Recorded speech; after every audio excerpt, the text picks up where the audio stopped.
Sohel unmute please. সবাইকে শুভ সন্ধ্যা জানাচ্ছি, দেশে এবং দেশের বাইরে যারা আছেন।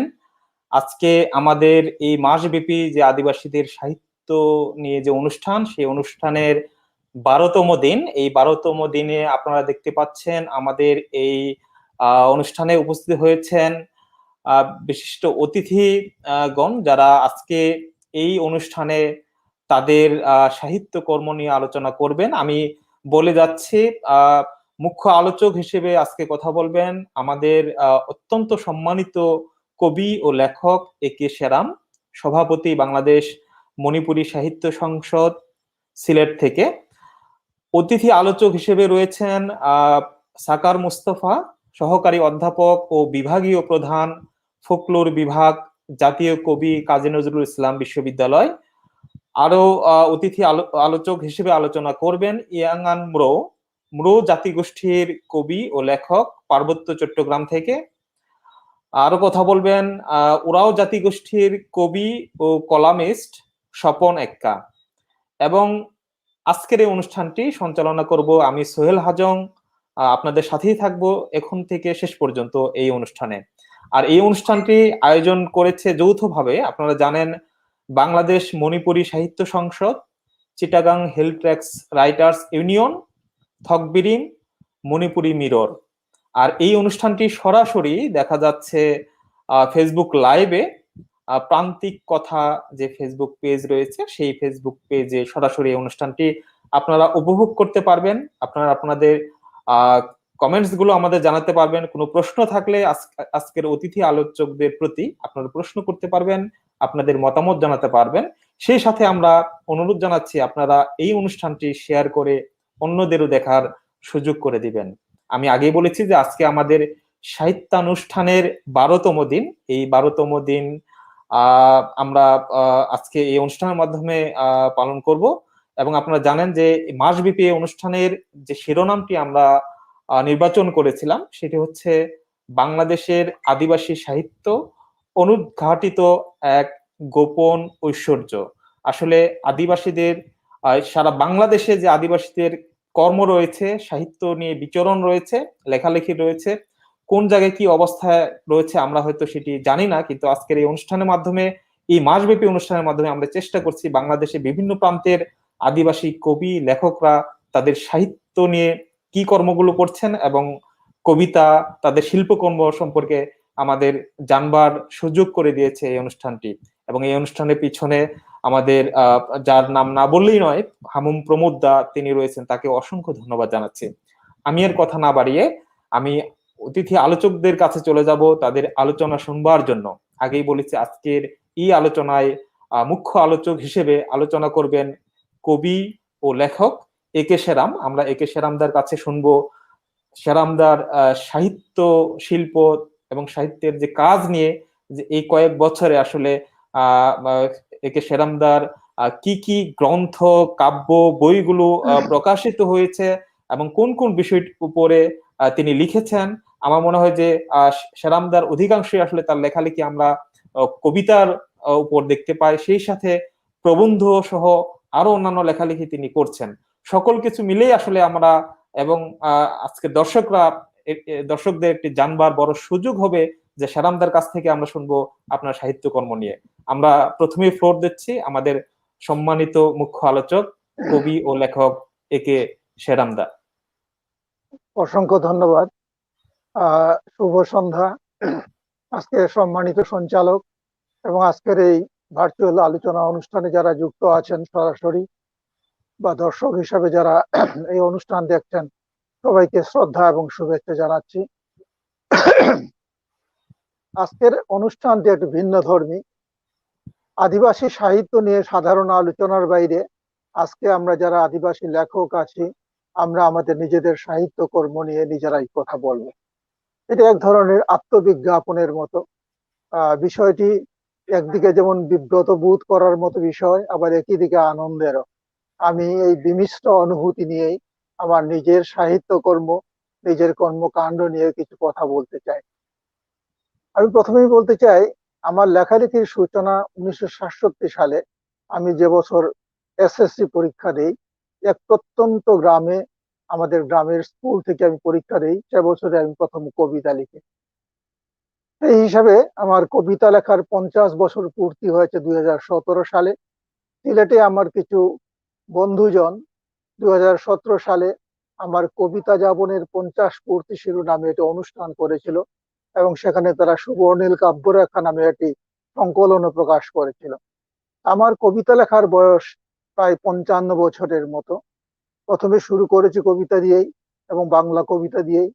পরবর্তীতে 1975 সালে এক ভিন্ন প্রেক্ষাপটে এক নতুন উপলব্ধি জাত, বিশেষ করে 21শে ফেব্রুয়ারির চেতনার আলোকে নতুন উপলব্ধি থেকেই আমি শুরু করি মণিপুরী সাহিত্য চর্চা এবং জন্ম দিই আমরা কয়েকজন মিলে বাংলাদেশ মণিপুরী সাহিত্য সংসদ। দীপান্বিতা নামে একটি সাহিত্য পত্র মণিপুরী ভাষার প্রকাশ করি আমি আমার সম্পাদনায়, এবং পরবর্তীতে এই দীপান্বিতা ময়রা নামকরণ করে এখনো প্রকাশিত হচ্ছে। এখন পর্যন্ত 56টি সংখ্যা বেরিয়েছে এই ময়রার। এটা হলো সাধারণ একটা আলোচনা আমার কি সম্পর্কে। আমার প্রথম কবিতার বই বেরোয় 1982 সালে।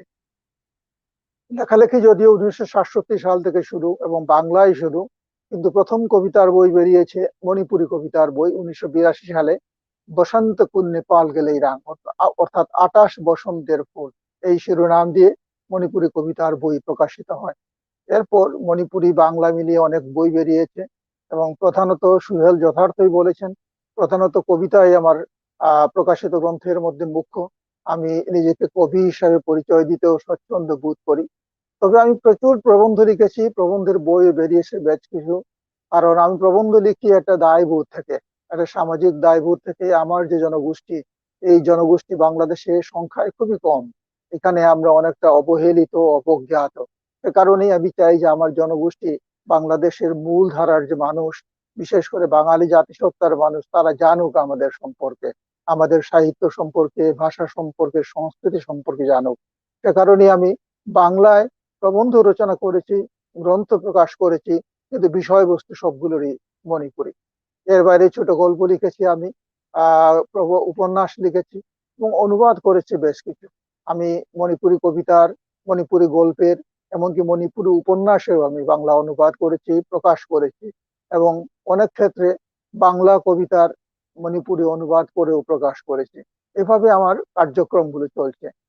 গত কয়েক বছরে আমার যে লেখালেখি, বিশেষ করে আমি যদি 2021 সালের বইমেলা, আমাদের তো সব প্রকাশনা বইমেলা কেন্দ্রিক হয়, 2021 সালের বইমেলাতে আমার প্রকাশিত হয়েছে 4টি বই। এর আগে বলে রাখা ভালো, আমার এখন পর্যন্ত প্রকাশিত গ্রন্থের সংখ্যা 37টি, মণিপুরী ভাষা এবং বাংলা ভাষা মিলিয়ে। এর মধ্যে বাংলা ভাষায় 25টি বই এবং মণিপুরী ভাষায় 12টি বই। গত বছর বইমেলাতে আমার 4টি বই বেরিয়েছে। এর মধ্যে একটি মণিপুরী ভাষার বই, এটা একটি ভিন্ন ধর্মী বই ছিল। এটার বইয়ের নাম ছিল মিং, মিং নামে নাম, অর্থাৎ শিশুদের নামকরণ। আমাদের দেশে, আমাদের যারা বাংলাদেশে যারা মণিপুরী আছি, আমরা সবাই বাংলা প্রভাবিত, বাংলা ভাষা এবং বাংলা সংস্কৃতিতে প্রভাবিত মানুষ, যে কারণে আমরা আমাদের শিশুদের নামকরণ করি বাংলা ভাষায়। আমার নাম, মূল নাম আমার অনন্ত, অনন্ত কুমার সিংহ। সংক্ষেপে আমি একেশ্বর রাম নামে লেখালেখি করি। এই যে অনন্ত বাংলা, এটা কিন্তু হওয়া উচিত আমার নিজের মাতৃভাষায়। কারণ প্রত্যেকটি জনগোষ্ঠী তাদের নিজেদের মাতৃভাষায় যদি নামকরণ করে, তাহলে পরিচয় দিতে সুবিধা হয়, পরিচয় জানতে সুবিধা হয়। এক সময় ছিল আমাদের আমাদের নিজেদের মাতৃভাষা নামকরণ করা হতো। পরবর্তীতে একটা পর্যায়ে এসে বাংলার প্রভাবে পড়ে আমরা বাংলায় নামকরণের একটা প্রবণতা আমাদের মধ্যে চলে আসে।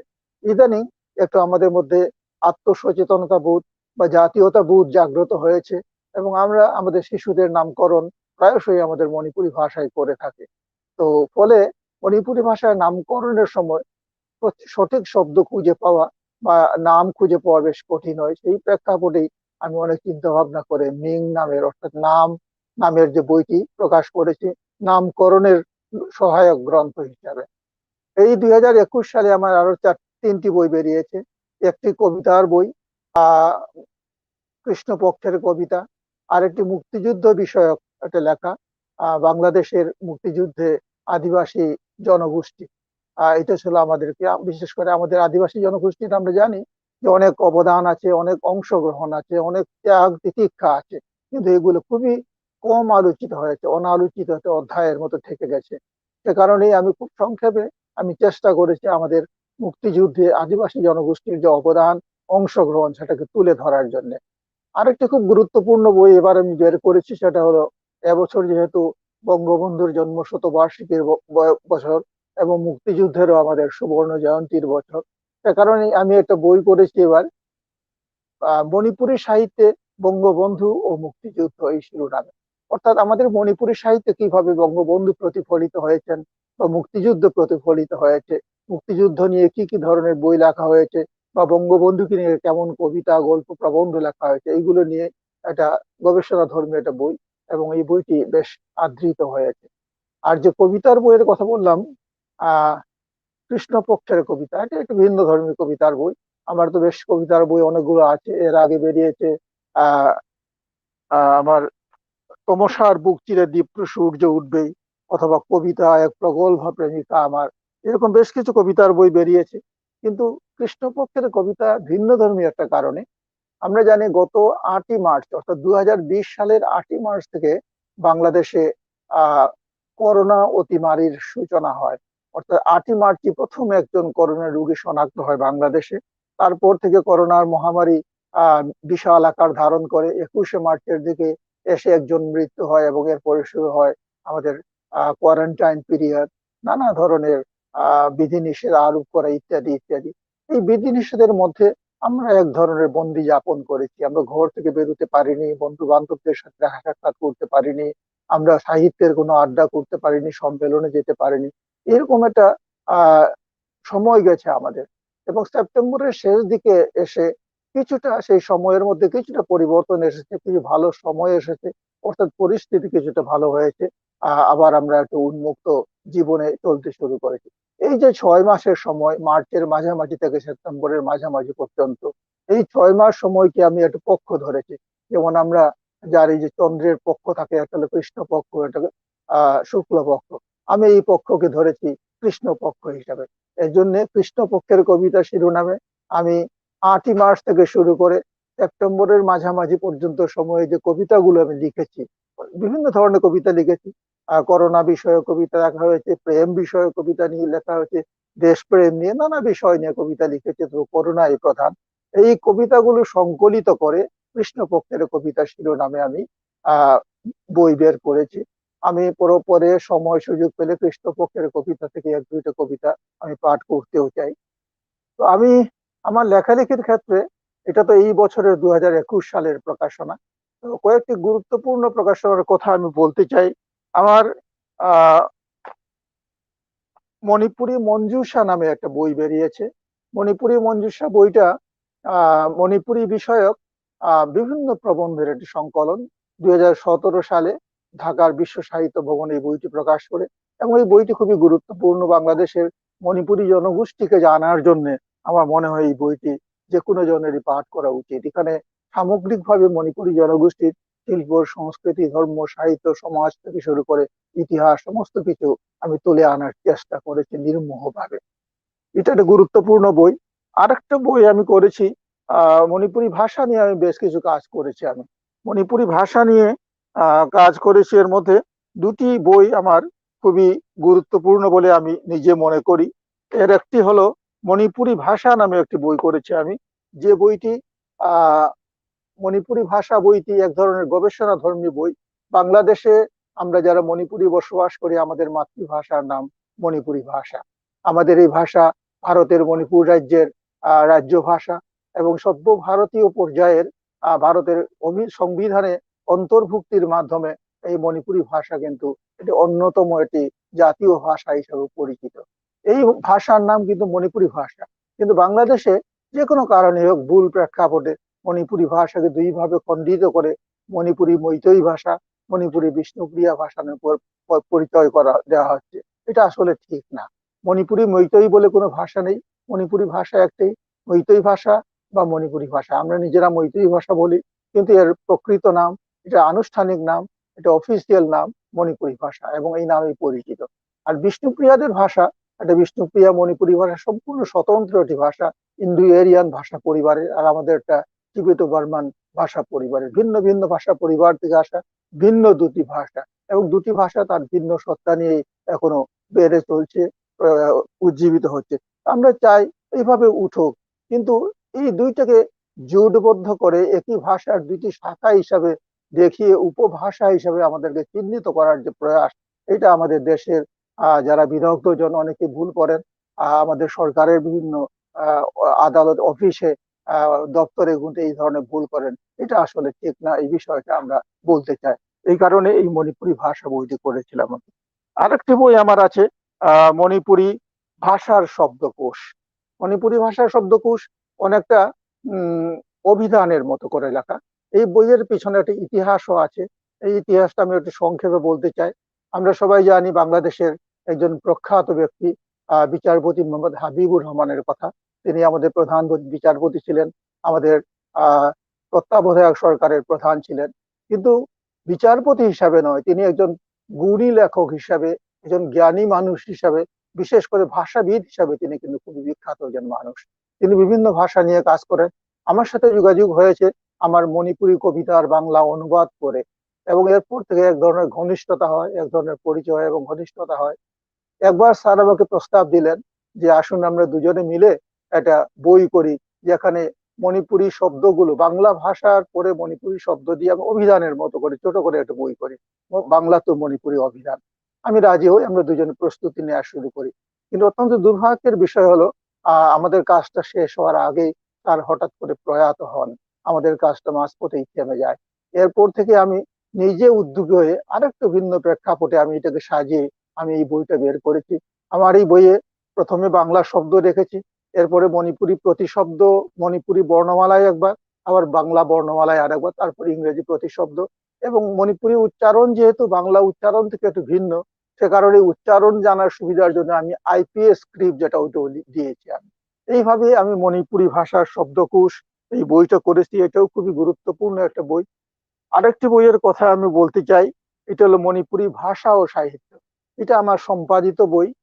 এখানে কিন্তু বাংলাদেশের আমাদের মূল ধারার যে প্রধান প্রধান লেখক যারা আছেন, তারা মণিপুরি ভাষা সাহিত্য নিয়ে কি ভাবেন, ওইটা নিয়ে তাদের লেখা যেমন সংকলিত করেছি আমি, তেমনি আমাদের ভারতের মণিপুর রাজ্যের যারা পণ্ডিত বিজ্ঞজন আছেন, বিদ্বজন আছেন, তাদের লেখাও নিয়েছি। তারা ইংরেজি ভাষায় মণিপুরি ভাষা নিয়ে, সাহিত্য নিয়ে, সংস্কৃতি নিয়ে গুরুত্বপূর্ণ লেখা দিয়েছেন। আর লিখেছি আমরা যারা বাংলাদেশে মণিপুরি জনগোষ্ঠী, আমরা লেখালেখি করি আমাদের নিজেদের লেখাও। তার সাথে আমি যুক্ত করেছি ইতিহাসের পাতা থেকে কিছু গুরুত্বপূর্ণ লেখা, যেমন ডক্টর জি এ গ্রিয়ারসনের লিঙ্গুইস্টিক সার্ভে অফ ইন্ডিয়া। এটি পৃথিবী বিখ্যাত একটি গ্রন্থ, ভাষার উপরে গবেষণা ধর্মী একটা গ্রন্থ। এই গ্রন্থ থেকেও আমি মণিপুরি ভাষা সংশ্লিষ্ট যে বিষয়গুলো এটা উঠিয়ে এনে এটা আমি প্রত্রস্ত করেছি। আরো প্রত্রস্ত করেছি আমি আহ টিসি হসনের দ্য মেইথেইস নামের একটি আহ বই আছে, সেই বইয়ের অংশ বিশেষ। এভাবে গুরুত্বপূর্ণ ব্যক্তিদের, মানুষের ইতিহাসে বিখ্যাত ব্যক্তিদের বিখ্যাত সমস্ত লেখাও আমি কিছু কিছু করে সন্নিবেশিত করেছি। এভাবে এই বইটি মণিপুরি ভাষা ও সাহিত্যের জন্য একটি আকর গ্রন্থ বা গুরুত্বপূর্ণ গ্রন্থ হিসেবে বিবেচিত হওয়ার মতো একটা কিতে আছে। মুক্তিযুদ্ধের প্রসঙ্গে আমি আগেই বলেছি, বাংলাদেশের মুক্তিযুদ্ধ নিয়ে আমি কিছু কাজ করেছি, আদিবাসীদের ভূমিকা নিয়ে। এর আগে আর একটা বই করেছিলাম আমি সংকটে সংগ্রামে মুক্তিযুদ্ধে বাংলাদেশের মণিপুরি। আমাদের মণিপুরীদের অবদান আছে, অংশগ্রহণ আছে বাংলাদেশের মহান মুক্তিযুদ্ধে।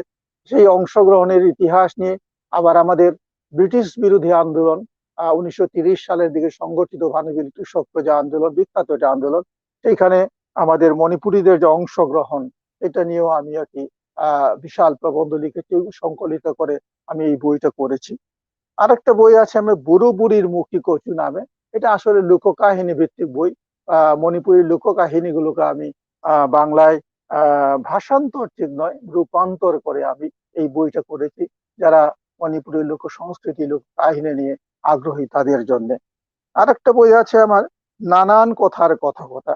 আমি যে বাংলা গদ্যর বইগুলো রচনা করি আমি, বাংলা গদ্য প্রবন্ধ যেগুলো, অধিকাংশই আমার মণিপুরি বিষয়ক। অর্থাৎ ভাষা বাংলা, কিন্তু প্রবন্ধের বা লেখার বিষয়বস্তু হলো মণিপুরি। কিন্তু এই নানান কথার কথা কথা এটি একমাত্র ব্যতিক্রম একটা বই। এখানে কিন্তু বাংলা ভাষায় যে প্রবন্ধগুলো লেখা হয়েছে এখানে মণিপুরি বিষয়ে কোনো প্রবন্ধ নেই। এটা সম্পূর্ণ ভিন্ন ধর্মী আমার চিন্তা চেতনা এবং আমার ভাবনা জাত কিছু বিষয় নিয়ে লেখা একটা ভিন্ন ধর্মী গ্রন্থ। আরেকটি গ্রন্থের কথা আমি বলি, এটা হলো লুকোনো চিঠি। ক্ষেত্রীবীর ভারতের মণিপুরের একজন বিখ্যাত লেখক, যিনি সাহিত্য একাডেমি পুরস্কার পেয়েছেন, উপন্যাস লিখে, নভেলিস্ট। তার একটি বই, একটি উপন্যাস লুকোনো চিঠি, এটাকে আমি বাংলায় ভাষান্তর করেছি লুকোনো চিঠি নামে, এটাও প্রকাশিত হয়েছে। আমি আর কথা বেশি বাড়াতে চাই না, কারণ সময়ের একটি বিষয় আছে। আমি শেষ করার আগে একটি বই দেখাতে চাই আপনাদেরকে। এটা হলো আমাদের মণিপুরি ময়কমতি, মানে মণিপুরি বর্ণমালা শেখার বই। মণিপুরি বর্ণমালা শেখার বই আমি করেছিলাম বেশ আগে। ঘটনা হলো, আমাদের কিন্তু নিজস্ব একটি বর্ণমালা আছে। আমাদের বর্ণমালা যথেষ্ট সমৃদ্ধ। আমাদের বর্ণমালা কিন্তু অনেক প্রাচীন। বলা হয় প্রথম শতাব্দী থেকে মণিপুরি বর্ণমালার অস্তিত্ব ছিল। অন্তত তৃতীয় শতাব্দী থেকে তো লিখিত বই আমরা আমাদের বর্ণমালায় লেখা বিভিন্ন পাণ্ডুলিপি আমরা আবিষ্কার করেছি। সুতরাং তৃতীয় শতাব্দী থেকে তো মণিপুরি বর্ণমালা ছিল, এটা প্রমাণিত। কিন্তু মুশকিল হলো মাঝখানে এসে সপ্তদশ বা অষ্টাদশ শতাব্দীর দিকে এসে নানা কারণে আমাদের বর্ণমালা বিলুপ্ত হয়ে যায়। তখন আমরা ভারত বাংলা অঞ্চল থেকে আসা চৈতন্য প্রবর্তী যে বৈষ্ণব ধারার যে ধর্ম, সেই ধর্ম গ্রহণ করি। সেই ধর্মের সমস্ত গ্রন্থ যেহেতু বাংলায় লেখা, আমরা বাংলায় পড়াশোনা করে শুরু করি, বাংলা বর্ণমালা গ্রহণ করি এবং নানাভাবে আমরা বাংলা প্রভাবিত হতে থাকি। এই সময়ে আমাদের বর্ণমালা হারিয়ে যায় এবং মণিপুরি বর্ণমালা লেখা সাহিত্য বাংলা বর্ণমালায় লেখা শুরু হয়। এভাবে কয়েক শতাব্দী চলে। তারপর 2005 সালে এসে আবার মণিপুর সরকার সকলের সহযোগিতা নিয়ে আমার মণিপুরি বর্ণমালাকে রিভাইভ করে, পুনরুজ্জীবন করে এবং করে স্কুল পর্যায়ে এটা পড়াশোনা, মণিপুরি বর্ণমালা লেখা বই দিয়ে 2005 থেকে শুরু হয়েছে লেখা। এখন কলেজ পর্যায় পর্যন্ত চলে গেছে শুধুমাত্র মণিপুরি বর্ণমালায় লেখা বই, সেখানে বাংলা বর্ণমালার কোনো স্থান নেই। এইভাবে মণিপুরে আগামী 10-15 বছরের মধ্যে বাংলা বর্ণমালা আর থাকবে না। মণিপুরি বর্ণমালা দিয়ে বাংলা বর্ণমালা আবার প্রতিস্থাপিত হয়ে যাবে। এইরকম একটা প্রেক্ষাপটে আমরা চিন্তা করলাম, আমরা যারা বাংলাদেশে আছি, আমাদের এখানে তো মণিপুরি ভাষা পড়ারও কোনো সুযোগ নেই, মণিপুরি বর্ণমালার তো প্রশ্নই উঠে না। তো আমাদের নিজেদের উদ্যোগেই আমরা মণিপুরি বর্ণমালা শেখার একটি চেষ্টা করলাম। কারণ আমরা যদি মণিপুরি বর্ণমালা না শিখি, তাহলে মণিপুরে একসময় বর্ণমালা চালু হয়ে যাবে, আমরা জানবো না, তখন এটা আমাদের মধ্যে বিচ্ছিন্নতা চলে আসবে। এই কারণে এই বইটা আমি করেছি 2012 সালে, এবং 2012 সাল থেকে আমরা মণিপুরি অধ্যুষিত বিভিন্ন অঞ্চলে আমাদের নতুন প্রজন্মের ছাত্রছাত্রী যারা যারা প্রথম শ্রেণী থেকে মানে প্রাইমারি লেভেলের সোজা কথায়, তাদেরকে নিয়ে আমরা ক্লাস করি। সপ্তাহে একদিন শুক্রবার দিন কোনো স্কুলে অথবা কোনো মণ্ডপে, এখানে আমরা তাদেরকে মণিপুরি বর্ণমালা শেখাই, মণিপুরি ভাষা শেখাই। এইভাবে আমাদের অনিয়মিত ক্লাস চলছে বিভিন্ন জায়গায়। এবং আমার মানে আমি অত্যন্ত কিয়ের সাথে বলতে চাই যে আমাদের ছেলেমেয়েরা কিন্তু ইতিমধ্যে মোটামুটি বর্ণমালা আয়ত্ত করে ফেলেছে, কিন্তু আমাদের বয়স্ক যারা তারা এখনো শিখতে পারেনি। এই কাজটা একটা গুরুত্বপূর্ণ কাজ, এটা আমাদের সকলের প্রচেষ্টায় চলছে। আমি আর বাড়াবো না কথা। আমি সবাইকে ধন্যবাদ জানাতে চাই আজকে এই সুযোগে, যারা আমাকে সুযোগ দিয়েছেন, আয়োজকদের, বিশেষ করে হেমন্ত মুদের কথা আমি বলতে চাই। তার কারণেই আমাদের এই ধারাবাহিক এই অনুষ্ঠান। এই অনুষ্ঠানে সুযোগ দেয় আমি নিজের কথাগুলো বলতে পারলাম, আমার কাজের সম্পর্কে ধারণা দেওয়ার চেষ্টা করলাম। আমি জানি না কতটুকু দিতে পেরেছি সবাইকে এবং কতটুকু আমি তাদেরকে আমার নিজের সম্পর্কে ধারণা দেওয়ার কি করেছি আমি জানি না, তবু কিছু বললাম। সবাই শুনেছেন, এর জন্য আন্তরিক ধন্যবাদ, কৃতজ্ঞতা, সবাইকে আন্তরিক শুভেচ্ছা। এইটুকু বলে আমি আমার বক্তব্য শেষ করছি। ধন্যবাদ। অনেক অনেক ধন্যবাদ জানাচ্ছি কে সেরাম দাকে আপনার চমৎকার আলোচনার জন্য, আপনার সাহিত্য কর্ম নিয়ে। আসলে আমরা সত্যি আজকে সমৃদ্ধ হয়েছে আপনার এই আলোচনার মাধ্যমে। আপনার যে শিল্পকর্ম, লেখালেখি, এই জগৎটি সম্পর্কে আমরা জানতে পেলাম। আসলে সেই 1982 সাল থেকে এখন পর্যন্ত আপনি বলেছেন যে প্রায় 37টির মতো আপনি বই লিখেছেন। এটি আমি মনে করব যে একজন আদিবাসী সাহিত্যিক বা লেখকের অনেক বড় একটি কাজ হয়েছে আমরা মনে করি। খুব বেশি আদিবাসী লেখক বা কবি আমরা পাবো না যাদের লেখার সংখ্যা এত বেশি হবে। তার মধ্যে আপনি একজন সেই উচ্চ লেভেলের লেখকদের মধ্যে। আমরা ধন্য হয়েছে, আমরা বিশেষ করে জানতে পেরেছি যে আপনার যে লেখালেখির বিষয়বস্তু সেখানে রয়েছে মাতৃভাষা নিয়ে, মণিপুরি বর্ণমালা নিয়ে রয়েছে লেখালেখি, আপনার কবিতার একটা চমৎকার জায়গা জুড়ে রয়েছে আপনার লেখায়। সেই সাথে আপনি মুক্তিযুদ্ধ সম্পর্কে লিখেছেন বঙ্গবন্ধু শেখ মুজিবুর রহমানকে নিয়ে। এই যে আপনার লেখালেখি, বিশেষ করে মণিপুরি জাতি সম্পর্কে যদি কেউ জানতে চায়, মণিপুরীদের ভাষা সম্পর্কে জানতে চায়, সাহিত্য সম্পর্কে জানতে চায়, আমরা মনে করি যে একে সেরামদার বিকল্প এখন পর্যন্ত আমরা দেখি না সেইভাবে। অবশ্যই সেরামদাকে জানতে হবে, সেরামদার লেখাগুলো পড়তে হবে। সেই জন্য সেরামদার শুধু লেখক নয়, আমার মনে হয় যে মণিপুরি ভাষা সাহিত্য সম্পর্কে জানতে হলে একটি পুরো লাইব্রেরি আমরা বলতে পারি সেরামদাকে। এর পরবর্তীতে যখন সেরামদার কাছে আমরা আসব, অবশ্যই লোভ সামলাতে পারছি না, আমরা শুনবো কৃষ্ণপক্ষের কবিতা, যদি তিনি দুই একটি কবিতা দিয়ে শুরু করেন এর পরবর্তী আলোচনায়, তারপর আবারও আমরা আরো বেশি আসলে আপনার কথাগুলো শুনে সমৃদ্ধ হব। আমরা এবার সিলেট থেকে চলে যেতে চাই সেই পার্বত্য চট্টগ্রামে। আমাদের পার্বত্য চট্টগ্রামের আরেকজন বন্ধু রয়েছেন, তরুণ বন্ধু, আমাদের মুরো জাতিসত্তার কবি।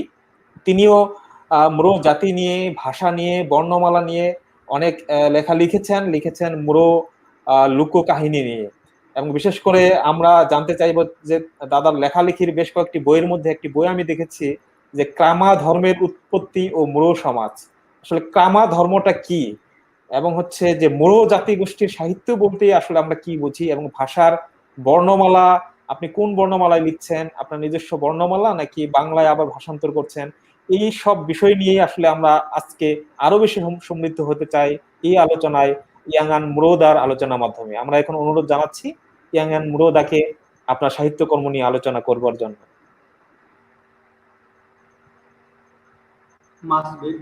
মাসব্যাপী আদিবাসী সাহিত্য নিয়ে আলোচনা, উপস্থিত সোহেলদা, আমার গুরুজন একে সেরামদা সহ আরো যারা আছেন এবং যারা দেখছেন, সকলকে আমার তরফ থেকে ধন্যবাদ এবং শুভেচ্ছা। আসলে আদিবাসী সাহিত্য, বিশেষ করে মুরু ভাষার সাহিত্য বলতে গেলে অনেক পুরনো মুরু ভাষা সাহিত্য, যদিও তখনকার ছিল লোক মুখে মুখে প্রচার হতো। যেমন আমরা ছোটকাল থাকতে আমরা আমাদের বয়স্ক যারা ছিলেন, আমার মা বাবা এবং দাদা দাদি ছিলেন, তাদের কাছ থেকে আমরা গল্প শুনতাম। প্রতি রাতে সন্ধ্যা হতে না হতে আমরা তাদের কাছ থেকে গল্প শুনতাম। তারা বলতেন আসলে এগুলো তোমরা সংগ্রহ করো, শুনো, কারণ এগুলো একবার হারিয়ে গেলে আর খুঁজে পাওয়া যাবে না। অবশ্যই তখন আমরা অতটা তাদের কথায় মনোযোগ দিতাম না। আমাদের কাছে যা মনোযোগ বলতে যা ছিল সেটা হচ্ছে রাক্ষসীর গল্প, পরীর গল্প, অনেক সুন্দর সুন্দর গল্প। তো আমরা তাদের কাছ থেকে শুনে রাত এসে যখন আমরা ঘুমাই তখন কিন্তু অনেক ভয় করতাম তাদের গল্পগুলো, তারপরেও খুব ভালো লাগতো। এরকম করে আমরা স্কুলে চলে গেলাম। স্কুলে এসে সম্পূর্ণ নতুন পরিবেশ, কারণ ওখানে মা বাবা ছিল না, বন্ধু বান্ধবী ছিল না, গ্রামে যা ছিল সম্পূর্ণ নতুন পরিবেশ। যেমন আমরা গ্রামে থাকতে আমাদের মাথা চুল বাঁধত, তারপর আমাদের পোশাক খুব জনপ্রিয় পোশাক, পুরুষের দম, নেংটি যাকে বলে, আর কানে নানা রকমের ফুল থাকত, আর গলায় অনেক পুঁতির মালা রং বেরঙের। কিন্তু স্কুলে এসে দেখি সব সেগুলো বাদ দিতে হলো। আমার খুব খারাপ লাগলো তখন, এত সুন্দর চুল বাঁধা হঠাৎ করে সেটে ফেলতে হলো। তারপর কানের দুল, আমার দিদিরা সেগুলো তৈরি করতেন পুঁতির মালা দিয়ে, সেগুলো কেটে ফেলতে হলো। তারপর আমাদের নেংটি পোশাক, যদিও নেংটি আমার কাছে কিন্তু খুব এখনো মনে পড়ে এবং খুব ভালো লাগে, ডং বলে যাকে, ওই ডং পরিবর্তে প্যান্ট পরতে হলো আমাদেরকে স্কুলে এসে। খুব খারাপ লাগতো তখন, মানে রাত্রে ঘুমাতে পারতাম না, প্যান্ট পরে ছুরছুরি লাগতো, ঘুমাতে পারতাম না, খুব খুব মিস করতাম আমাদের রং পড়ার জন্য। তো এমনি করে আমাদের স্কুলে এসে যেটা সবচেয়ে সমস্যা সেটা হচ্ছে ভাষা নিয়ে। কারণ গ্রামে থাকতে আমাদের কাছে পৃথিবী বলতে গ্রামই ছিল, যা দেখি তাই ছিল পৃথিবী। তো গ্রামে একটু পাশে গ্রামে গেলে কিন্তু মানে নিজেকে খুব গর্ব করতে, আমি এই অমুক গ্রামে গেছি, অনেক দূরে চলে গেছি। আমি মনে হয় যেন পুরো পৃথিবী জয় করে নিয়ে ফেলছে, সেরকম অনুভূতি ছিল। তো যখন স্কুলে আসলাম তখন সবচেয়ে যে ভাষাটি যে সমস্যা সেটা হচ্ছে ভাষা। কারণ আমরা গ্রামে থাকতে আমরা চিন্তাই করতে পারি না যে আসলে মূল ভাষা বাদে আরো আছে। তো গ্রাম থেকে এসে স্কুলে এসে বাংলা ভাষা পড়তে হয়, আমাদের অনেক সমস্যা হতে হয়। কারণ হঠাৎ করে বাংলা এসে আমরা তো কিছুই জানি না, কিছুই বুঝি না। গ্রামে থাকতে তো আমরা মূল মাতৃভাষা পড়তাম, মূল ভাষা দিয়ে কথা বলতাম, কারণ ওখানে বাংলা পড়ার প্রয়োজন ছিল না তখন গ্রামে থাকতে। তো স্কুলে এসে টিচাররা সম্পূর্ণ আবার বাংলাভাষী বাসিন্দা, তারা তারা তো মূল ভাষা বলতে পারে না, বুঝেও না। তো তাদের মধ্যে অবশ্যই আমাদের একটা ভাগ্যবান বলতে হবে যে আমাদের টিচারের মধ্যে সুকুমার রায় নামে একজন টিচার ছিলেন। তিনি মূল ভাষা বলতে পারতেন। মুরুদের সাথে থাকতে গিয়ে উনি মূল ভাষাটা রপ্ত করে ফেলেন। তো সেই তো আমাদের সেই হিসেবে আমাদেরকে ভাগ্যবান বলতে হবে। কিন্তু টিচাররা তো শিক্ষকরা তো অনেকজন আছে আমাদেরকে। আমরা শিশু শ্রেণী ভর্তি হলাম, আমাদেরকে বাংলা দিয়ে ক্লাস করতে হলো, কিন্তু আমরা কিছু বুঝলাম না। টিচাররা কি কি ক্লাসে এসে বললেন আমরা আসলে কিছুই বুঝতাম না। তা আমরা তখন অনেক দুষ্টামি করতাম, কারণ আমাদের কাছে পুরো ইন্টারেস্ট ছিল না ক্লাস করার। মূল ভাষা দিয়ে হলে যেরকম আমরা বুঝি, বাংলা দিয়ে যখন টিচাররা বলেন আমরা কিছু বুঝতাম না। তো আমরা তো নিজেদের মতো করে দুষ্টামি করতাম, টিচারদেরকেও মান্য করতাম না। কারণ গ্রামে যেরকম কিভাবে থাকি মনে করছিলাম স্কুলে এসে এরকম থাকতে পারবো। তো পরে টিচার আমাদেরকে বললেন যে মনে হয় আমরা তখন জানি না, বুঝি না বাংলা, আমাদেরকে মনে হয় চুপ না, আমরা কথা বলার সময় বলতেন চুপ চুপ চুপ এরকম বলতেন।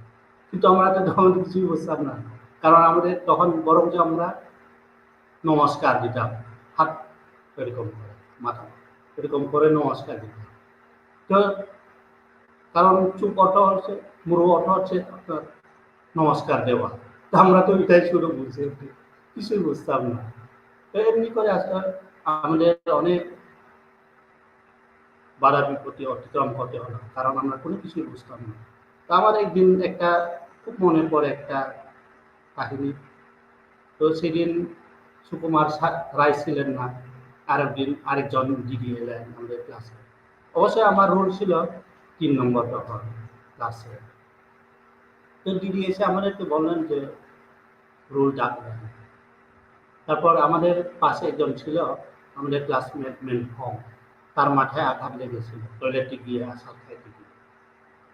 তো দিদি এলে বলেন মানে তার কি অবস্থা। আমাদের প্রায় 69 জনের শিক্ষার্থীর মধ্যে কেউ বাংলা বুঝতে পারেন। তো আমরা সবাই চোখ। দিদি বারবার বললেন ওনার কি হচ্ছে, মাথায় কি হচ্ছে কালো করে। তো আমরা কোনো কিছু বলতে পারতাম না। যেহেতু আমি প্রথম বেঞ্চে বসছিলাম, তো আমাকে দিদি বললেন যে কি হচ্ছে ও, কিন্তু আমি তো কিছু জানলাম না।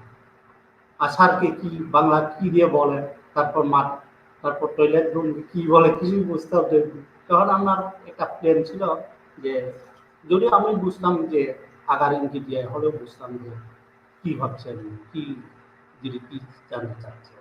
তো আমি নিজেকে আষাঢ় খাওয়ার মতো অভিনয় করছিলাম, হঠাৎ করে মেঝেতে পড়ে। তো দিদি তো বললেন কি কি হচ্ছে।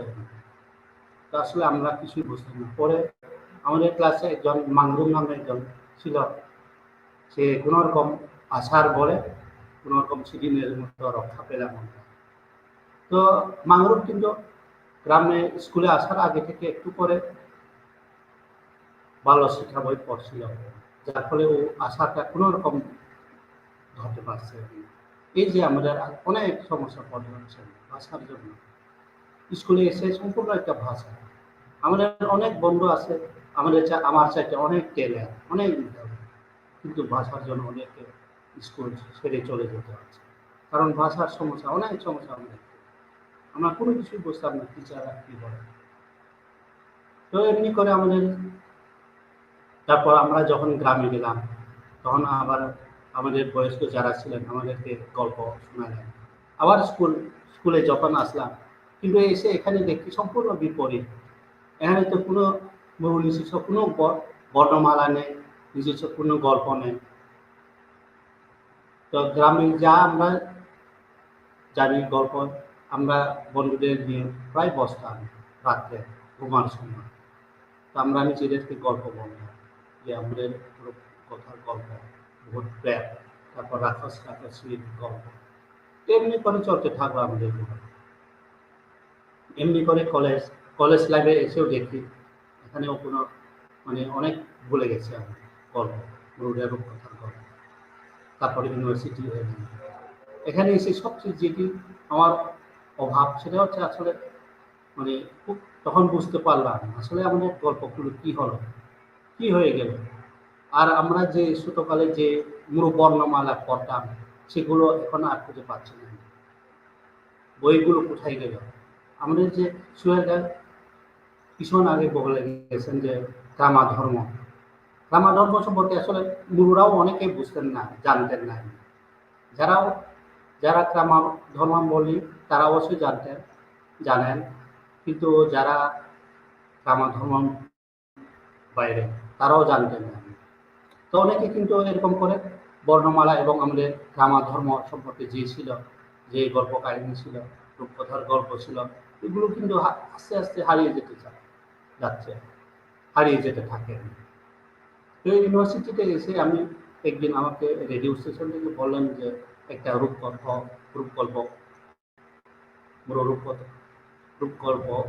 গল্প বলার জন্য, প্রচার করার জন্য।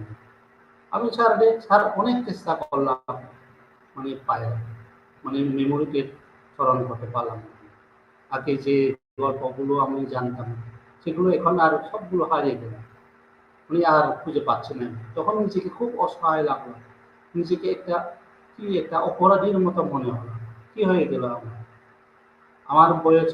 আমার শ্রদ্ধেয় বয়স্ক যারা আছেন, যারা আমাকে গল্প শোনালেন, এইগুলো সংগ্রহ করা এবং রক্ষণাবেক্ষণ যারা আমাদেরকে দিয়ে গেছে, তাদের কথা আমি কি হয়ে গেল, আর তাদের কাছে আমি অপরাধীর মতো থাকতে হলো। তো এই ভাবনা থেকে আসলে আমি চিন্তা করছিলাম না, আমাকে কারণ যখন কেউ না কেউ কাজ করছে না, তখন একজনকে যে কাউকে একজনকে কাজ করতে হবে। তো সেই ভাবনা সেই তারা থেকে আসলে শুরু করলাম। কিন্তু অনেক পরে অনেকগুলো গল্প সংগ্রহ করলাম, কিন্তু দেখা গেছে গল্প পেলাম ঠিকই, কিন্তু বর্ণমালা অ্যালফাবেট বর্ণমালা, কারণ সেখানে তো কম্পোজ করার মতো কোনো সিস্টেম নেই। বর্ণমালাটা আমাদের আগে কেউ করে দেননি। এখন কি হবে, কারণ কম্পিউটারে লিখতে হলে তো অ্যালফাবেট ফন্ট লাগে কম্পোজ করার জন্য, গল্প লেখার জন্য। আমি অনেক টেনশন ছিল তখন, কি করবো এখন, গল্পগুলো কিছু সংগ্রহ করতে পারলাম, কিন্তু এখন তো কম্পিউটারে লিখতে গেলে তো ফন্ট লাগে। তো একজনের সাথে পরিচয় হয়ে উনি আমাকে বললেন যে ফন্ট দিতে পারবো, কম্পিউটার রিয়ান নামে একটা ফন্ট আছে। তো এরকম করে ওর সাথে যোগাযোগ করলাম, কিন্তু যে প্রকাশনের সাথে কাজ করছিলাম ওরা আবার সম্পূর্ণ ফন্টগুলো অ্যালফাবেট গুলো বুঝে না। তা আমাদেরকে এরকম অনেক সমস্যার পথ হয়েছিল। এরপরে রূপকথা গল্প সংগ্রহ করলাম। এরপরে ক্রামারিয়ুক্তি, ধর্ম গ্রন্থ বলে সকলে এটাকে ধর্ম গ্রন্থ বলে। অনেক গ্রামে যেতে হয়েছিল আমাকে, কারণ রামানি যিনি ছিলেন, ধর্মের প্রবর্তক যিনি ছিলেন, তিনি কিন্তু ছোট ছোট বইতে লিখে গেছিলেন, হাতের লেখা। তো ওনার লেখাগুলো তো অনেক জায়গায় ছড়িয়ে ছিটিয়ে চলে গেছে অনেক বছর ধরে, যেহেতু উনি ছিলেন না। তো আমি চিন্তা করলাম, কারণ এই ওনার লেখাগুলো তো সংগ্রহ করতে হবে, এখন সংগ্রহ না করলে তো শেষ হয়ে যাবে, হারিয়ে যাবে। তো আমি এই ভাবনা থেকে থানচি, আলীকরম, মোটামুটি সব জায়গা যেখানে গ্রামা ধর্ম বলে সব জায়গায় গেলাম। তাদের কোনো জায়গায় 2 পৃষ্ঠা, কোনো জায়গা 500 পৃষ্ঠা, এরকম করে অনেক জোগাড় করে প্রায় 11 বছর সময় লাগছিল আমাকে এই সংকলন করার জন্য। সর্বপ্রথম গ্রামা ধর্ম গ্রন্থ রিয়ুংটি মুরুডের খুব গ্রামা ধর্মাবলম্বীদের খুব একটা মানে গুরুত্বপূর্ণ একটা বই ছিল। যদি এখনো পর্যন্ত আমি বাংলা অনুবাদ করতে পারছি না পুরোটা, কারণ অনেক সেখানে শব্দ আছে যেগুলো বাংলাতে অনুবাদ করা যায় না এবং টিকা দিয়ে লিখতে হয়, অনেক কঠিন এটা, যেহেতু উনি পুরো ভাষায় দিয়ে লিখে গেছেন। তা আমি চেষ্টা করছি সেগুলো যাতে পরবর্তীতে বাংলা ভাষা দিয়ে যাতে প্রকাশ করতে পারি। এরপরে দিলাম গ্রামাদি ছোট একটা বই। তখন অবশ্যই আমাকে অনেকজন বলতেন যে আসলে এই বইটা সিডিকেশের মতো লাগে, একটা বৃষ্টি বই। তখন আমার খুব খারাপ লাগতো। তারপর আমি চেষ্টা করছি যে আসলে পরবর্তীতে চেষ্টা করবো ভালো একটা বই তাদেরকে বলবো। তো এরকম করে আসলে এখনো দেখছি আমি রূপকথার গল্পগুলো। কিছুদিন আগে আমার কাছে আমার বাসায় 2জন মুরব্বী এসেছিলেন। তারা বলেন আসলে মুরুডের গল্প অনেক অনেক আছে যেগুলো ওনারাও এখন আর জানেন না, ভুলে গেছে। তারপর ওনাদের কাছ থেকে চলতেছে আমার আরো গল্প সংগ্রহের জন্য। আসলে নিজেরা যদি না করি, নিজেরা যদি পথে না নামি, আসলে এগুলো একদিন হারিয়ে যাবে। যেমন এখন অনেকগুলো গল্প আছে আমার কাছে, এখন আমি আর চিনি না, জানি না এগুলো। তো আসলে এরকম করে এই চিন্তা থেকে, এই ভাবনা থেকে কিন্তু চলে আসে। এরপরে আমি লিখলাম, কারণ আমি জানি মুরুডের মধ্যে অনেক গল্পকার আছেন, তারপরে গানের শিল্পী আছেন, তারপরে ধর্মগুরু এবং বৈদ্য ওঝা, অনেক ভালো ভালো, যদিও তখনকার ছিলেন। তো ওরা মারা গেলে কিন্তু এখন আর খুঁজে পাচ্ছি না। অনেকে বলেন নাম, অমুক সমুক খুব ভালো বৈদ্য ছিলেন, অমুক খুব ভালো একটা গল্পকার ছিলেন, অথবা অমুক একজন খুব ভালো গায়ক ছিলেন, মুরু গানের শিল্পী ছিলেন। কিন্তু আমরা শুধু অমুক অমুক নাম জানি, কিন্তু তাদের জীবন কাহিনী সম্পর্কে আর কোনো কিছু জানলাম না। তো তখন আমার খুব খারাপ লাগলো। আসলে এই যে ওরা অনেক কাজ করে গেছে, কিন্তু আমরা তাদেরকে ধরে রাখতে পারলাম না। তারা মারা যাওয়ার পরে তাদের জীবন শেষ হয়ে গেল, তাদেরকে আর কেউ স্মরণ করে না। যেমন মুরুডের মনে একজন ফুটবলার ছিলেন, ওনার নাম হচ্ছে পায়ামরো। উনি কিন্তু অনেক বিখ্যাত ফুটবলার, বান্দারানে ওনার নাম অনেকে চিনেন, অনেক জানেন, খুবই জনপ্রিয়। কিন্তু ওনার মৃত্যুর পরে আমরাও ভুলে গেলাম, কেউ আর স্মরণ করে না। তখন থেকে আমার একটা খুব খারাপ লাগলো যে ওরা তো মারা গেলেন, কিন্তু কেউ তো আর মানে তাদেরকে স্মরণ করতে পারছে না, তাদেরকে আর কেউ এখন জানেও না। অথচ ওরা মূল সমাজের এক একজন নক্ষত্র, এক একজন তারকা, তারা মারা গেল কেউ। তো এই ভাবনা থেকে আমি শুরু করলাম 101 জীবন সংগ্রহ করার কাজ। অনেক সময় লাগলো, তো নানা ঘাট প্রতিঘাত পেরিয়ে অবশেষে কোনো রকম 101 জীবনী, অনেক সময় লাগছিল আমাকে এই একটা কাজ করতে। 101 মুরু লাইফ স্টোরি, এটা লিখতে অনেক সময় লাগছিল আমাকে। তারপরে আমি কাজ করে যাচ্ছি, যদিও আমি সংগ্রহ করছি প্রায় 200 জনের মতো, সেখান থেকে সিলেকশন করে 101 জীবনী দিল, 101 জনের। আসলে এই যে আমাদের আসলে কাজ থেমে থাকে না, কাজ যারা কাজ নাই বলে আসলে আমি বুঝি না, অনেক কাজ আমাদের নিজেদের মধ্যে থেকে সেগুলো জানতে হবে। নিজের শেখর যদি যতই ঢুকি, যেমন এই 100 জীবনের মনে যদি আমি ঢুকি, আরো বেশি কাজ থাকে। মুরুডের মনে আমি যখন ঢুকি, গ্রামেগঞ্জে যখন যাই, অনেকগুলো আছে যেগুলো অনেক এখনো কাজ করতে পারে না। আমি তারপরে একটা উপন্যাস লিখলাম, জুম পাহাড়ের মানুষ, যারা পাহাড়ে বন জঙ্গলে বসবাস করে, যারা বাঘ ভালুকের সাথে সংগ্রাম করে, লড়াই করে তাদের জীবন, তাদের গ্রাম প্রতিষ্ঠা করেছিলেন, তাদের জীবন। আমার মনে হয় এই জুম পাহাড়ের উপন্যাসটা আসলে, এই জুম পাহাড়ের মানুষ উপন্যাসটা আসলে আমি লিখে নেই, আমার যা মনে হচ্ছে এটা হচ্ছে এরা লিখছেন গ্রামের মানুষ। কারণ আমি যখন গ্রামে দুর্গম এলাকায় যাই, ঘোরাঘুরি করে বিভিন্ন গ্রামে, তাদের সুখ দুঃখের কাহিনী, তাদের হাসি আনন্দের কাহিনী যা আমি দেখি, যা জানি, চোখে যা দেখি সেগুলোই লিখছি মাত্র আমি। এখানে আমার কোনো লেখার সিস্টেম নেই, কোনো লেখার সুযোগ নেই। আমি লিখছি তাদের বাস্তব জীবনের গল্প, তাদের ঘাত প্রতিঘাতের গল্প, তারা ভালুকের সাথে সংগ্রাম করে তারা কিভাবে জীবনযাপন করছে গভীর অঞ্চল, গভীর পাহাড়ে। তাদের জীবন ছিল খুবই সংগ্রাম মুখর, প্রতিনিয়ত তাদের জীবজন্তুর সাথে, হিংস্র জানোয়ারের সাথে সংগ্রাম করতে হয়েছিল দুর্গম এলাকায় বাস করতে গিয়ে। তাদের জীবন হচ্ছে আসলে এই জুম পাহাড়ের মানুষ। এখানে আমি নিজে থেকে কোনো এক লাইনও দিয়ে নেই, যা দিচ্ছে জুম পাহাড়ের মানুষ যা দেখছি, আমি যা দেখছি, যা জানি সেগুলোই আছে শুধু। তো এইভাবে আসলে যেমন রূপকথার গল্প এখনো আমি মনে করছি আমি প্রায় শেষ করে ফেলছি, যেহেতু 3টা বই ইতিমধ্যে হয়ে গেছে। রূপকথার গল্প 1, রূপকথার গল্প 2 এবং মরু লোক গল্প 3টা মিলে প্রায় অনেকগুলো শতাধিক উপর হয়ে গেছে। আমি চিন্তা করছিলাম আমি তো প্রায় শেষ করে ফেলছি মুরুরের গল্প, কিন্তু এই যে কয়েকদিন আগে যে এসেছিলেন, যারা এসেছিলেন তারা বলেন আরো অনেক আছে, আরো অনেক আছে। এই যে আসলে কাজ থেকে না, কাজ থেমে থাকে না, যতই ঢুকবে ততই আরো কাজ থেকে যাবে। তো আমার মনে হয় আমাদের আদিবাসী যারা যুব সমাজ, যারা ছাত্র সমাজ, তারাই আমাদের যে নিজেদের যে গল্প কাহিনী, নিজেদের যে সংস্কৃতি সেগুলো ধরে রাখার জন্য আপ্রাণ চেষ্টা করবেন।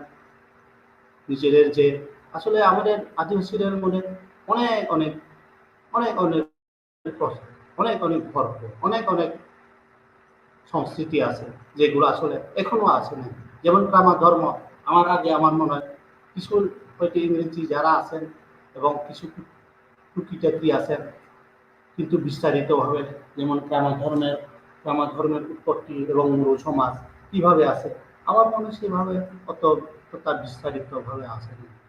তো আমরা এখান থেকে উপলব্ধি করতে পারছি যে আসলে আমাদের মধ্যে অনেক অনেক কাজ করার বাকি রয়ে গেছে, অনেক অনেক। তো আমি আশা করব যে আমাদের ছাত্র সমাজ, আমাদের যুব সমাজ, আদিবাসীদের মধ্যে তারা আমাদের জন্য কাজ করবেন, নিজেদের সংস্কৃতি, নিজেদের ভাষা সংরক্ষণের জন্য অবদান রাখবেন। তো এই বলে আমি আর বেশি কথা বাড়াবো না। যারা আছেন, সোহেল গাছেও যারা আছেন তাদের ধন্যবাদ, অনেক ধন্যবাদ জানাচ্ছি ইয়াং মুরু দাদাকে আপনার খুব সুন্দর আলোচনার জন্য, যে আপনি আপনার সাহিত্য কর্ম নিয়ে, আপনি আপনার লেখালেখি নিয়ে, রূপকথা বা মুরু জাতিগোষ্ঠী মুরু ভাষা নিয়ে আপনি আলোচনা করেছেন এবং আপনি বেশ কিছু বই প্রকাশ করেছেন এটির উপরে। এবং আপনার যে এই যে চেষ্টা, আপনার যে জাতিত্ব বোধ এবং ভাষার প্রতি যে ভালোবাসা, সেই সাথে আপনি যেভাবে মনে করছেন যে আপনাকেই আসলে এগিয়ে আসতে হবে এই যে মুরু সাহিত্য, মুরু লোককথাকে টিকিয়ে রাখার জন্য, আমার মনে হয় এই চেষ্টাটি আসলে অনেক বেশি দরকার আমাদের আদিবাসীদের মধ্যে, যেটি আপনি করে যাচ্ছেন। অনেক ধন্যবাদ। আমরা এরপরে যখন ইয়াং মুরুদার কাছে আসবো, অবশ্যই আমরা আপনার লেখা কয়েকটি কবিতা শুনবো। তার আগে বলে নেই আমাদের দর্শকরা যারা আছেন, দর্শকদের শুভেচ্ছা জানাচ্ছি, যারা আমাদের সাথে আছেন এবং বিভিন্ন মতামত দিচ্ছেন, বিভিন্ন কমেন্টস করছেন, তাদের সকলকে আমাদের আজকের মাসব্যাপী আলোচনার 12তম দিন। এই 12তম দিনে আজকের অতিথি আলোচক হিসেবে রয়েছেন এক কবি ও লেখক একে শেরামদা, উপস্থিত আছেন মুরু ভাষা এবং সাহিত্য নিয়ে যিনি লেখেন ইয়াং মুরুদা, এবং স্বপন এক্কা তার ওই জায়গায় এখন বিদ্যুৎ না থাকার জন্য সে ডিসকানেক্ট আছে। আমার মনে হয় এরপর তিনি আবারও ফিরতে পারবেন। এবং আরো আছেন কাজী নজরুল ইসলাম বিশ্ববিদ্যালয়ের সহকারী অধ্যাপক, বিশেষ করে ফোকলোর বিভাগের বিভাগীয় প্রধান সাকার মুস্তফা স্যারও আমাদের সাথে আছেন।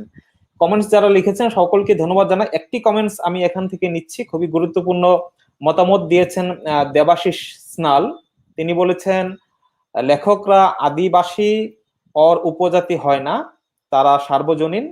শুধুমাত্র ওনাদের সৃষ্টিকে মানুষের সামনে নিয়ে আসতে হবে, যাতে সবাই জানতে পারে, বুঝতে পারে। আমি আপনার মতামতের সাথে একমত, যে আপনি আসলে সুন্দরভাবে তুলে ধরছেন যে আসলে লেখকরা তো আসলে আদিবাসী বা উপজাতি এরকম হয় না, লেখক তো লেখকই। যেভাবে আমরা বলি মানুষ তো মানুষই, আবার সেখানে আদিবাসী মানুষ কেন, আবার বলি নেতা তো নেতাই, সেখানে আদিবাসী নেতা কেন। কিন্তু তারা তো আসলে তাদের ক্ষেত্রটি অনেক বড়, তারা শুধু নিজেকে নিয়ে লেখা না, তারা অনেক কিছু নিয়ে লেখা। সেই ক্ষেত্রে লেখক বা কবি এদের আসলে আদিবাসী লেখক বা আদিবাসী কবি এমনটি আবার কেন, সেটি সাথে আসলে একমত যদি আপনি সার্বজনীনভাবে ওইভাবে চিন্তা করেন। কিন্তু যে দুইজনের কথা আমরা শুনলাম, একে সেরামদা তার জীবনের কথা বললেন, লেখালেখির ইতিহাসের কথা বললেন, এবং ইয়াঙ্গান মুরোদা তার জীবনের কথা বললেন, যে কি লেখা তার উপজীব্যটি খুব বেশি প্রয়োজন, তিনি কিন্তু ব্যাখ্যা দিলেন। এই ব্যাখ্যা থেকেই বোঝা যায় একজন আদিবাসী জাতি থেকে উঠে আসা লেখক, এখানে আদিবাসী লেখক না বললে আমরা বলতে পারি আদিবাসী জাতি থেকে উঠে আসা লেখক, যেভাবে তার মাতৃভাষার প্রতি, জাতির প্রতি ভালোবেসে মানে গুরুত্ব দিয়ে লেখেন, সেটি কিন্তু অন্য মূল শ্রদ্ধাধারা মানুষ কিন্তু অন্য আদিবাসীর ভাষা নিয়ে ততটা করবেন না, ততটা লিখবেন না, ততটা তারা চিন্তা করে না যে নামকরণের বই একটা হওয়া দরকার, বর্ণমালার বই আমার জাতিগোষ্ঠী একটি হওয়া দরকার, এটি কিন্তু অন্য কেউ লিখবে না। সেই দৃষ্টিকোণ থেকে হয়তো আমরা বলতে পারি যে আদিবাসী জাতিগোষ্ঠী থেকে উঠে আসা লেখকরা আসলে তাদের জাতির প্রতি, নিজস্ব জাতি ভাষা, ভাষার প্রতি যে মমত্ব, গুরুত্ব, সেটি অনেক বেশি। হয়তো সেই ক্ষেত্রে আমরা আদিবাসী লেখক বা কবি বলছি, কিন্তু আসলে তাদের বিচরণ তো অনেক অনেক ক্ষেত্রটি অনেক বড় এবং সার্বজনীন লেখক লেখকই। ধন্যবাদ আপনার মতামতের জন্য। তো আমরা স্বপন এক কাপ ফিরে আসার না আসা পর্যন্ত আমরা এখন চলে যাব এই দুইজন আলোচনার পর সাকার মুস্তফা স্যারের কাছে। আমরা বিশেষ করে স্যারের কাছে শুনবো, তিনি যেহেতু ফোকলোর বিভাগে পড়ান, তো তিনি জানেন যে বাংলা যে রূপকথা বা লোককথাগুলো রয়েছে, এবং সেই সাথে আজকে যে আমরা আদিবাসীদের গল্পগুলো শুনলাম, তাদের রূপকথা, লোককথা নিয়ে আলোচনাগুলো শুনলাম, এটির প্রেক্ষাপটে আসলে আপনার কেমন মনে হচ্ছে যে এই যে আদিবাসীদের লোককথা, তারা কেন আসলে এখন অনুদ্ঘাটিত, কেন এইভাবে যেভাবে এই অনুষ্ঠানের মাধ্যমে বিকশিত হচ্ছে, সেভাবে আসলে কেন মূল স্রোতধারা সাহিত্য কর্মে বা লোককথা কর্মে আসলে এই আদিবাসীদের রূপকথাগুলো সেইভাবে উঠে আসে না, বা সেইভাবে আমরা বিকাশ করতে পারি না। এবং যেহেতু আপনি ত্রিশালে আছেন, সেখানে আপনার নিশ্চয়ই জানেন আদিবাসী হাজং, গারো, গালো, বানা, গদি এদের সাহিত্য, লোককথা, সংস্কৃতি সম্পর্কে আপনি জানেন। সেগুলোর দিক থেকেও আসলে আপনি আজকের এই অনুষ্ঠান এবং আমাদের আলোচক অতিথিদের বক্তব্য অনুযায়ী যে আপনার মতামতটি আমরা শুনতে চাই, যে আপনি অবশ্যই আপনারও অনেক লেখা, লোককথা নিয়ে লেখা রয়েছে আপনার, আপনিও অনেক লেখালেখি করেন, পড়ান। তা আপনার দৃষ্টিকোণ থেকে আমরা এখন আলোচনা শুনতে চাই। আমরা ফ্লোর দিতে চাই জাতীয় কবি কাজী নজরুল ইসলাম বিশ্ববিদ্যালয়ের সহকারী অধ্যাপক সাকার মুস্তফা স্যারকে। জি, আপনি আনমিউট করে কথা বলেন স্যার।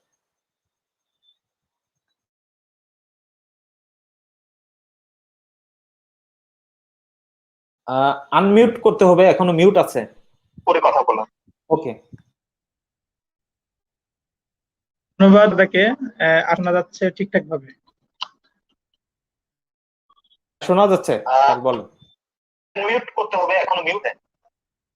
ওকে, শোনা যাচ্ছে, বলেন। ওকে, ধন্যবাদ দাদা। যে আমি শুরুতেই ধন্যবাদ জানাতে চাই যে এত চমৎকার একটি শিরোনাম মানে আজকের এই অনুষ্ঠান নির্ধারণ করবার জন্য, যে বাংলাদেশের আদিবাসী সাহিত্য অনুদ্ঘাটিত এক গোপন সৌন্দর্য বা ঐশ্বর্য। এই গোপন ঐশ্বর্য কেন গোপন, সেই দিকে আজকের আলোচনায় যাচ্ছেন সবাই এবং আলোচনা করছেন। আমি আমার জায়গা থেকে একটি কথা বলবো। আমি শেষ একটি কমেন্টের ধরে যে বক্তব্য শুরু হয়েছিল বা আপনি যে উত্তর দিয়েছিলেন, বা একই সাথে বলেছেন যে একে সেরামদা যে উত্তর দিয়েছেন অলরেডি, তার মধ্যে উত্তর চলে আসছে। তো আমি সেই জায়গাটি একটু দুই এক লাইনে ব্যাখ্যা করব, তারপর আমি আমার মূল বক্তব্যের মধ্যে যাব। আসলেই মূল ব্যাপার হলো, আমি, আপনি, আপনারা যারা আছেন এখানে সবাই মানুষ। বাংলাদেশে যারা বসবাস করছে, ভারতে যারা বসবাস করছে, যারা পাকিস্তানে বসবাস করছে, যারা ইউএসএ করছে, যারা ইউকেতে, সবাই মানুষ। কিন্তু আপনিও জানেন, আমিও জানি যে আপনার পরিবারে যে 3জন বা 5জন মানুষ আছে, তারা প্রত্যেকেই মানুষ হওয়া সত্ত্বেও, একই পরিবারের মানুষ হওয়া সত্ত্বেও, একই বাবা মায়ের সন্তান হওয়া সত্ত্বেও, সেই ভাই বোন, সেই সন্তান অথবা সেই পরিবারের সন্তানরা প্রত্যেকেই আলাদা বৈশিষ্ট্যের মানুষ। তার চিন্তা আলাদা, তার কর্ম আলাদা, তার ভাবনা আলাদা, এবং সে যে ভাব প্রকাশ করে, সে যে স্বপ্ন দেখে, সে যে ঘুমের ভিতরেও তার যে মিথস্ক্রিয়ার ভিতর দিয়ে সে যে চিন্তা ভাবনা করে, সেটিও আলাদা। তো এই যে আলাদা ব্যাপারটি কিন্তু মানুষের মধ্যে। তো আমরা যখন মনে করছি যে লেখক সবার, লেখক অনেকে মানে কেন আলাদা হবে বা এইরকম, বিষয়টি আসলে সেরকম না। একজন লেখকের চয়েস থাকতে পারে বা থাকতে পারে, সে হয়তো শুধু মানুষ নিয়ে লিখবে, অথবা প্রাণ প্রকৃতি নিয়ে লিখবে, অথবা যে সে সার্বজনীন সবকিছু নিয়ে লিখবে, এটা হতে পারে। আবার একই সাথে যে উত্তরটা এসেও গেছে, যে আপনি যে বলছেন যে বা আলোচনার মধ্যে দিয়ে আসছে, যে একজন হাজংকে দিয়ে যেভাবে জানবে, একজন গারো যেভাবে গারোকে নিয়ে জানবে, আসলে বাইরে থেকে এইভাবে জানা সম্ভব না। আমি আমার অভিজ্ঞতা থেকে বলি, আমি সেই 2016 সাল থেকে কম বেশি যে গারোদের সাথে, হাজংদের সাথে, সাতক্ষীরা এলাকার মুন্তে, এবং একই সাথে বিভিন্ন কারণে সাঁওতালদের সাথে এরকম করে বাংলাদেশের এবং শিক্ষা মানে শিক্ষক এবং একই সাথে শিক্ষার্থীদের সাথে মেশার সুযোগে চাকমা, মারমা, এরকম করে অন্তত আরো 5-7টা জাতি সম্পর্কে আমার যে সরাসরি অভিজ্ঞতা হয়েছে। কিন্তু আমি দেখেছি বা আমি বুঝেছি যে আসলেই একটা জিনিস 10 দিন ফিল্ড ওয়ার্ক করে বা 100 দিন বা 1 বছর, 2 বছর বা 5 বছর কাজ করে যে জিনিস অর্জন করা সম্ভব, বাইরে থেকে যে অন্য একটি ভাষাভাষী মানুষ থেকে, যে অন্য একটি গোষ্ঠী থেকে যে যেভাবে জানা সম্ভব, আসলেই আরেকজন মানুষ জন্মসূত্রে হাজং, যে জন্মসূত্রে গারো বা চাকমা, তার যে জানা, তার যে বোঝা, তার যে পরিধি, সেটি সম্পূর্ণরূপে আলাদা। আসলেই ভিতর থেকে যিনি কাজ করবেন, তার যে জানা বোঝাপড়া, সেটি কোনোভাবেই বাইরে থেকে যে ওই অর্জনটি করা সম্ভব নয়। এটাই আমার একদম মানে একমত অনেকে হবে না আমি বিশ্বাস করি, এবং এটি বাস্তবতা। যে যিনি ক্ষেত্র সমীক্ষা করেছেন, কাজে গেছেন, গারোদের সাথে মিশছেন, চাকমাদের সাথে মিশছেন, 1 বছর, 2 বছর, 5 বছর ধরে কাজ করছেন, তিনি আরো ভালো কি বুঝবেন যে আসলে বাইরে থেকে একটা ইম্পোজ করে আমার দৃষ্টিভঙ্গি থেকে আপনাকে যখন দেখছি, ধরা যাক যে আপনি যে একটি খাবার ইঁদুর, হয়তো ইঁদুর খাবারটা যে কারোর কাছে খুব অসাধারণ, কিন্তু আমি যখন একজন অন্য ধর্মের মানুষ, অন্য জায়গার মানুষ, আমি যখন বাইরে থেকে যখন এটি ভাবছি, সেটি কিন্তু আমার কাছে একেবারেই মানে হয়তো মনে হচ্ছে যে এটি কেমন একটি ব্যাপার। অথবা ধরা যাক যে চু চু একটি খাবার, যেটি যে কোনো উৎসবে, যে কোনো জায়গায় যে একটা বিরাট উৎসবের ব্যাপার এবং অসাধারণ যে ব্যাকগ্রাউন্ড থেকে এই খাবারের উৎপত্তি এবং বিকাশ, সেইখানে দেখা যাবে যে অন্য আরেকটি ধর্ম, অন্য আরেকটি বর্ণের মানুষ, অন্য একটি বাইরের গোত্রের মানুষ, তার পক্ষে কিন্তু এই বিষয়টি কোনোভাবে উপলব্ধি করা সম্ভব না। তো সেই জন্য একজন লেখক যদি গারো থেকে উঠে আসেন, একজন লেখক যদি হাজং থেকে উঠে আসেন, সেটি, এবং তিনি যদি গারো বিষয়ক লেখক হন বা হাজং বিষয়ক লেখক হন, নিশ্চয়ই এটা হতে পারে। কারণ আপনি যদি বিজ্ঞান লেখক বলেন, আপনি যদি বলেন যে যে ঔপন্যাসিক, আপনি বলছেন গল্পকার, আপনি বলছেন কবি, আপনি বলছেন যে যে ধরা যাক যে ইতিহাস বিষয়ের লেখক, দর্শনের লেখক, তাহলে কেন গারো বিষয়ক লেখক হতে পারবে না? কেন হাজং বিষয়ক লেখক হতে পারবে না? নিশ্চয়ই হতে পারবে। এটি হলো আমার বক্তব্যের প্রথম কথা। আর দ্বিতীয় কথা হলো যে এই যে সবচেয়ে আমার ভালো লাগার বিষয় হলো যে আমি যে বিষয়টি সবসময় মনে করি এবং অনুভব করি, যেমন আমি গত 2 বছর আগে 2018 সালে ঠিক এই বর্ষার সময় আমরা প্রায় 40 জন শিক্ষার্থী নিয়ে 40 এর বেশি 50 জন শিক্ষার্থী নিয়ে আমরা সুনামগঞ্জে যাই। যে নেত্রকোনা থেকে আমরা যে লঞ্চ পথে মানে নৌকার স্টিমারের মধ্যে আমরা সুনামগঞ্জ যাই, প্রায় দীর্ঘ 5-6 ঘন্টা যাত্রা, এবং ভারী বর্ষণ তখন, এবং আমরা যে সপ্তাহখানেকের মতো ছিলাম, এক সাংঘাতিক বৃষ্টি এবং বৃষ্টি ছিল পুরোটা টাইমটাতে। তো আমি একজন কবির নাম করব, উনি হলেন দাশরথ চন্দ্র অধিকারী হাজং। দাশরথ হাজং তিনি টুকটাক লেখালেখির উৎসাহ তার মধ্যে ছিল, যে সামান্য তিনি বাংলা লিখতেন, এরকম বাংলা কবিতা লিখছেন আগে থেকেই। কিন্তু আমি তাকে অনুরোধ করলাম যে আপনি আমাদেরকে একটা লেখা, যে এই সুনামগঞ্জের হাজংটা কিভাবে আছে তার একটা লেখা আমাদেরকে দেন। উনি বললেন যে আমি কখনোই এইভাবে ভাবিনি, এবং আমি কখনোই এই ধরনের লেখালেখির চিন্তাও করিনি, বা আমি হয়তো পারবো না। তারপর আমি ওনাকে বললাম, ঠিক আছে, তাহলে এখানকার কোনো একজন শিক্ষিত মানুষকে আমাকে দেন, যার একটু মিনিমাম লেখার আগ্রহ আছে। আমি চাই যে দুর্গাপুরের হাজংরা যেভাবে মোটামুটি অনেকেই লিখছেন, অনেকেই পড়াশোনা করছেন, তো আপনাদের ভিতর থেকেও শুধু সুনামগঞ্জের হাজংদের ইতিহাসের জায়গা থেকে, সংস্কৃতির জায়গা থেকে, অথবা তাদের বিশেষ বৈশিষ্ট্যের জায়গা থেকে যেন একটা সামগ্রিক পরিচয়ের একটা আর্টিকেল কেউ লিখেন। তো আমরা শেষ পর্যন্ত ওনাকে দিয়ে চেষ্টা করে কোনো লোককেই পেলাম না। আমি ওনাকে রিকোয়েস্ট করলাম যে আপনি লেখা শুরু করেন। তারপরে এই যে 2 বছর ধরে আমি মাঝে মাঝে তাকে নক করি যে আপনি লিখেন, একটু আপনার বিষয়ে একটু লিখেন। তারপর আমি একটা ফরম্যাটের কথা বললাম যে সামান্য পরিচয়ের পরে অন্যান্য বিষয় এগুলো লিখতে থাকি। তারপর হঠাৎ দেখলাম যে উনি ফেসবুকের মধ্যে তার জীবন চরিত্র বা আত্মজীবনী মতো করে তিনি লেখা শুরু করলেন, এবং মধ্যে তিনি প্রায় 100 পর্ব লিখে ফেলেছেন, এবং যেখানে তার জীবনের বেড়ে ওঠা থেকে শুরু করে সুনামগঞ্জের জীবন, সুনামগঞ্জ থেকে তিনি বিভিন্ন জায়গায় যাচ্ছেন, সেখান থেকে ব্যাক করছেন, এই যে টোটাল জীবনের একটা পরিধির জায়গা থেকে যদি ওই বইটি প্রকাশিত হয় তাহলে দেখা যাবে যে সুনামগঞ্জের খাজঙ্গির নিয়ে একটি আগ্রন্ত সামনে আমরা পাবো। তো এই যে জায়গা, আর আমি আমার শিক্ষার্থীদের নিয়ে 7 দিন সেখানে নানান প্রতিকূলতার মধ্য থেকে ক্ষেত্র সমীক্ষা করে তাদের দিয়ে আবার নিয়ে একটি তাদের দৃষ্টিকোণ থেকে তারা ছোট ছোট করে একটা আর্টিকেল লিখেছে, সেটি নিয়ে আরেকটা বই হবে, সেটি হলো আরেকটি জায়গা। দুটিরই গুরুত্ব রয়েছে, কিন্তু আমি বলবো যে যতক্ষণ পর্যন্ত আপনি আপনার ভাষাকে না তুলে ধরবেন, আপনি আপনার সংস্কৃতিকে না তুলে ধরবেন, আপনি আপনার ঐতিহ্যকে, ধর্মকে যতক্ষণ না বড়, সুন্দর, অসাধারণত্ব জায়গা থেকে না উপস্থাপন করবেন, ততক্ষণ পর্যন্ত বাইরে থেকে যে কিন্তু ওই আবেদনটি সৃষ্টি করা বা ওই আবেদনটি কিন্তু যে অন্যের কাছে ফুটিয়ে তোলা সম্ভব নয়। আর আপনারা সবাই জানেন, যারা ইতোমধ্যে এখানে আছেন, সবাই সাহিত্য চর্চা করছেন নানান ভাবে, তো তারা সবাই জানেন যে সাহিত্য হলো একটি জাতির দর্পণ বা আয়না, যেখানে আপনি আয়নার মধ্যে দেখে আপনার পুরো চেহারা কোথায় ভালো আছে, কোথায় মন্দ আছে, কোথায় আপনার কান, কোথায় নাক, কোথায় আপনার চোখ, প্রত্যেকটা জিনিস আপনি আয়নার মধ্যে দেখতে পান। এই মুহূর্তে আমরা যে স্ক্রিনে বসে আছি এটি একটি আয়না, আমাকে দেখা যাচ্ছে যে আমি কিভাবে কথা বলছি, কিভাবে কাজ করছি।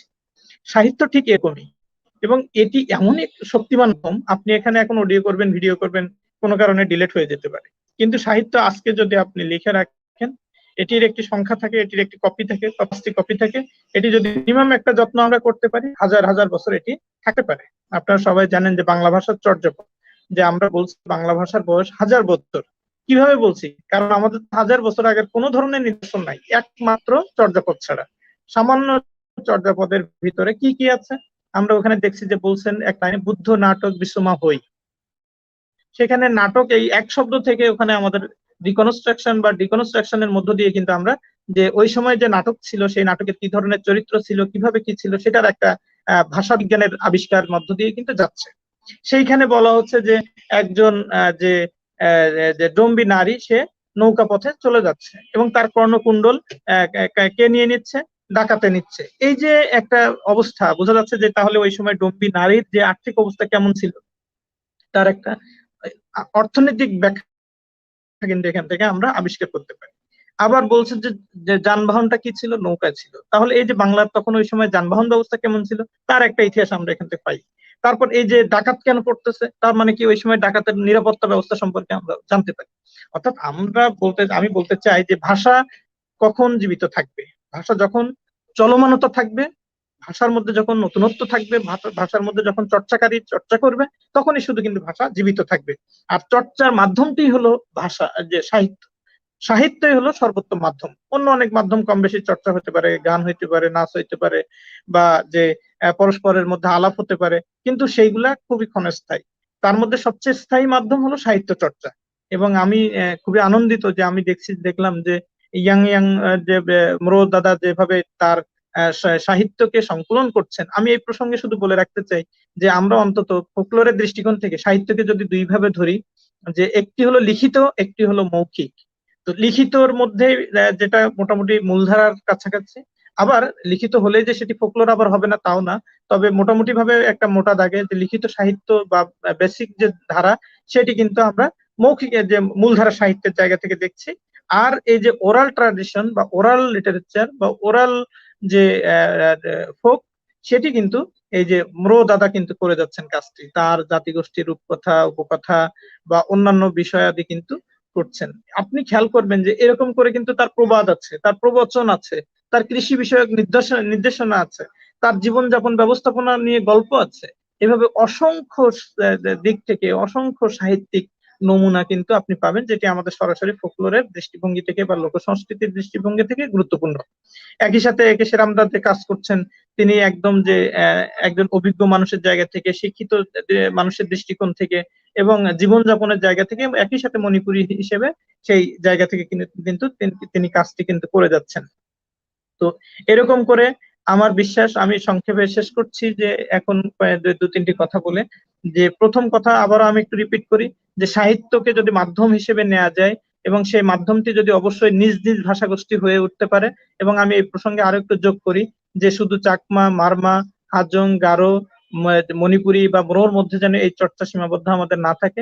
আমরা যেন বাংলাদেশের যে অলমোস্ট যে 70 বা 75টি যে ভাষাগোষ্ঠী আদিবাসী আছে, তারাও যেন মানে শুধু ক্ষুদ্রতার কারণে, সংখ্যায় কম হওয়ার কারণে যেন তারা যে নিজেদের থেকে পিছিয়ে না পড়ে, বরং আমরা যারা যেটুকু এগিয়ে যাচ্ছি, সে বাঙালি হোক, চাকমা হোক, তারা যেন আবার অন্যদের পাশে দাঁড়িয়ে এই মেসেজ গুলো অন্যদের মধ্যে দিতে পারি।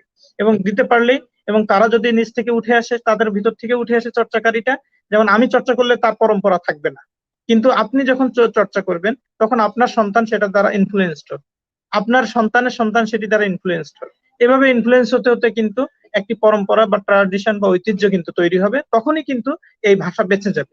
তাছাড়া কিন্তু ভাষা আমি বাইরে থেকে চিন্তা করলে বা সেটি নিয়ে কাজ করলে সেটি একটি সংগ্রহ হবে, সম্পাদনা হবে, অসাধারণ কোন একটি কাজ হবে, সেটা একটা ডকুমেন্টস হয়ে থাকবে, ইতিহাস হয়ে থাকবে, কিন্তু সেটি জীবন্ত হবে না, সেটা জীবন পাবে না, প্রাণ পাবে না। সেটি হলো আমার মূল বক্তব্যের জায়গা। এর বাইরে আমি আবারও সাধুবাদ জানাই, ধন্যবাদ জানাই এই সুন্দর আয়োজন করবার জন্য। আমার এখানে নেটওয়ার্কের খুব ডিস্টার্ব ছিল, তবুও আমি আশা করি যে সবাই ভালোভাবে শুনতে পেয়েছেন। আমি বিদায় নিতে চাই একটু, কারণ আমার এখানে সমস্যা তৈরি হচ্ছে একটু। তো আমি আবারও বলতে চাই যে আপনাদের এই ধারা অব্যাহত থাকুক, সাহিত্য চর্চার ধারা অব্যাহত থাকুক, থাকলে হয়তো আমরা আমাদের এই যে বাংলাদেশের প্রতিটি জাতিগোষ্ঠীর স্বতন্ত্র পরিচয়ের ভিতর থেকেই যে আমরা এক হতে পারবো। মানুষের মধ্যে অবিশ্বাস কখন তৈরি হয়? যখন আমরা অন্যকে না জানি। মানুষের মধ্যে সন্দেহটা কখন তৈরি হয়? যখন আমরা অন্যদেরকে না জানি। মানুষের ভিতরে যে অবিশ্বাস, সন্দেহ থেকে হানাহানি, রক্তারক্তি, হিংস্রতা, হিংসা, বিদ্বেষটা তৈরি তখনই হয় যখন আমরা আসলে কেউ কাউকে না জানি, অন্যের ভাষা, অন্যের সংস্কৃতি, অন্যের ধর্ম, অন্যের কালচার যখন না জানি, তখনই কিন্তু আমাদের মধ্যে একটি বিভেদ তৈরি হয়। সুতরাং আমাদের কথা হলো যার যার পরিচয়ের জায়গা থেকেই কিন্তু আমাদেরকে নিজের পরিচয় তুলে ধরতে হবে, এবং সকল পরিচয়ের ভিতর দিয়ে আমরা একটি পরিচয়ের মধ্যে যাব, আমরা যে বাংলাদেশের অধিবাসী এবং একই সাথে আমরা মানুষ, সেই পরিচয়ের জায়গায় আমরা পৌঁছাবো।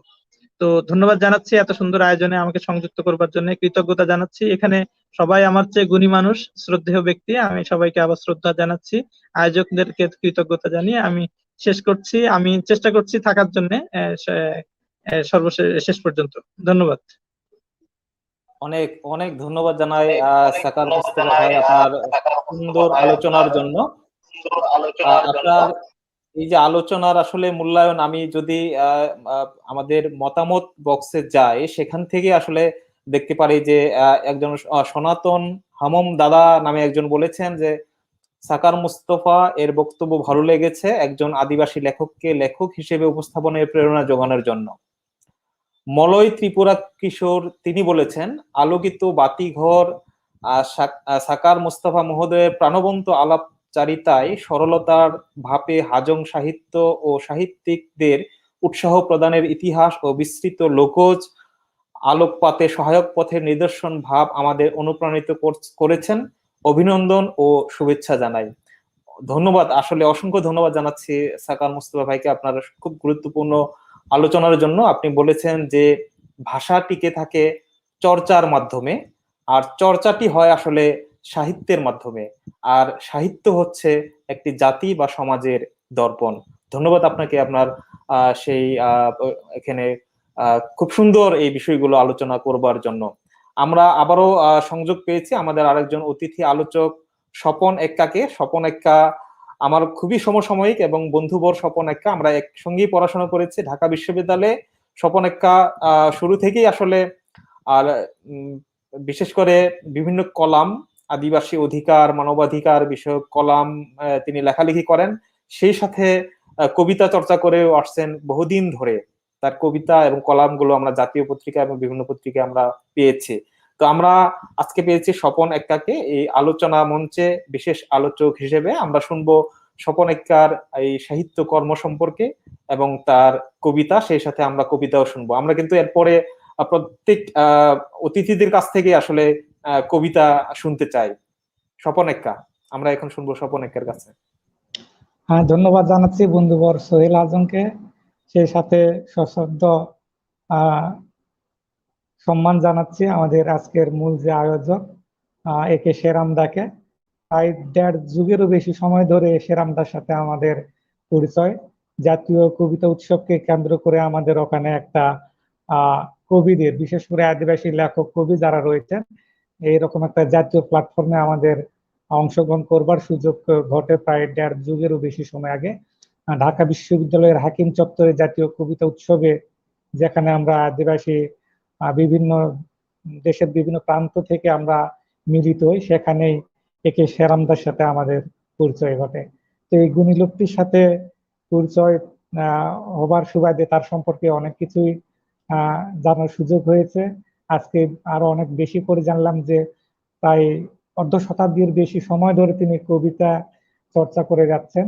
এরকম গুণী লোক এবং সাহিত্যিক আমাদের আদিবাসী সমাজে 2-1টার বেশি নেই। তিনি যতগুলো বই লিখেছেন, আমরা হয়তো অনেকে ততগুলো বই পড়িনি, সারা জীবনে এতগুলো বই পড়িনি। তো এরকম লোককে কাছে পেয়ে আমরা আবেগে আপ্লুত এবং নিজেকে খুব সৌভাগ্যবান মনে করছি যে এরকম লোকের সান্নিধ্য আমরা পেয়েছি। বন্ধুবর সোহেল আজম যথার্থই বলেছেন যে আমরা যখন ক্যাম্পাসে ছিলাম, একই সঙ্গে আমাদের সহপাঠী যারা ছিলেন অনেকে লেখালেখির সাথে যুক্ত ছিলাম। তো সেই সুবাদে তখন থেকে আমার লেখার হাতে খড়িটা এবং সমসাময়িক বিষয়, রাজনীতি, সমাজ, সংস্কৃতি, আমাদের আদিবাসীদের অধিকার, এগুলো নিয়ে লেখালেখি করতাম এবং জাতীয় পর্যায়ের যে পত্রিকাগুলো সেগুলোতে আমাদের এই লেখাগুলো প্রকাশিত হয়েছে। এছাড়া আমরা তখন মহান 21-এর মঞ্চে আমরা কবিতা আবৃত্তি করেছি।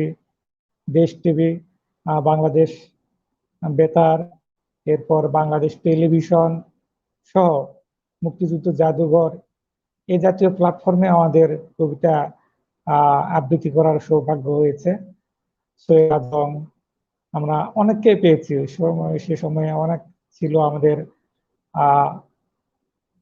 সুবোধ বাস্কে, হরেন্দ্রনাথ মিঞ্জি, যারা এখনো কবিতা লেখার পাশাপাশি রাজনীতি সচেতন হয়ে আদিবাসীদের বিভিন্নভাবে সচেতন করে চলছেন, আদিবাসীদের লড়াই সংগ্রামে যুক্ত রয়েছেন।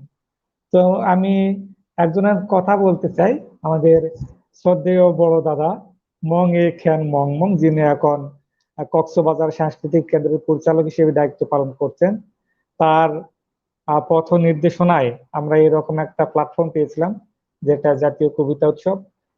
সেখানে উপস্থিত হওয়ার মাধ্যমেই আমরা দেশের আমাদের আদিবাসী যারা লেখক রয়েছেন, কবি রয়েছেন, তাদের সাথে আমাদের সম্পর্কের গাঢ়তা আরো গুরুত্ব হয়েছে। তো ধন্যবাদ জানাচ্ছি মংদাকে এবং সে সময় যারা ছিলেন, যারা আজকে হয়তো নেই, কিন্তু যে মাসব্যাপী আমাদের যে প্রোগ্রাম হচ্ছে, এই প্রোগ্রামে তাদেরকে আমরা দেখতে পাচ্ছি। এবং ধন্যবাদ জানাচ্ছি এমন প্রমোদদাকে এই ধরনের একটা মাসব্যাপী প্রোগ্রাম আয়োজনের জন্য। আশা করছি আমাদের কবি সাহিত্যিকদের একত্রিত করার জন্য এই ধরনের প্ল্যাটফর্ম অনেক দূর এগিয়ে যাবে। তো আমি বেশি কিছু বলবো না, অনেক কিছু মিস করেছি। আমার নেটওয়ার্ক না থাকার কারণে আমি অনেকের বক্তব্য শুনতে পারিনি এবং নিজে থাকতে পারিনি বলে আমি দুঃখিত। তো আমি আমার লেখা একটা কবিতা আবৃত্তি করতে চাই। ভাতামে উরাওদের প্রধানতম উৎসব কারাম উৎসব। এই কারাম উৎসব ভাদ্র মাসে হয়ে থাকে। শুক্লা তিথি থেকে শুরু করে দোমাসি পর্যন্ত এই লগ্নে আমাদের কারাম উৎসব হয়ে থাকে। তো কারাম উৎসব বিষয়ে আমার লেখা একটি কবিতা আমি আবৃত্তি করব। আমি কুরুখ এবং বাংলা দুটোতে কবিতাটি অনুবাদ করে লিখেছি, তো আমি বাংলায় অনুবাদ করছি। আখড়া বন্দনা। কারাম পুজোয় সমাগত জাতি স্বজন অবতার, আখড়া বন্দনা করে সবারই দিন নমস্কার। কচি যাওয়া দূর বা ঘাসে করছি সবে আহ্বান, শুক্লা দশমী ছড়াক স্বস্তি রেণুয়নের গান।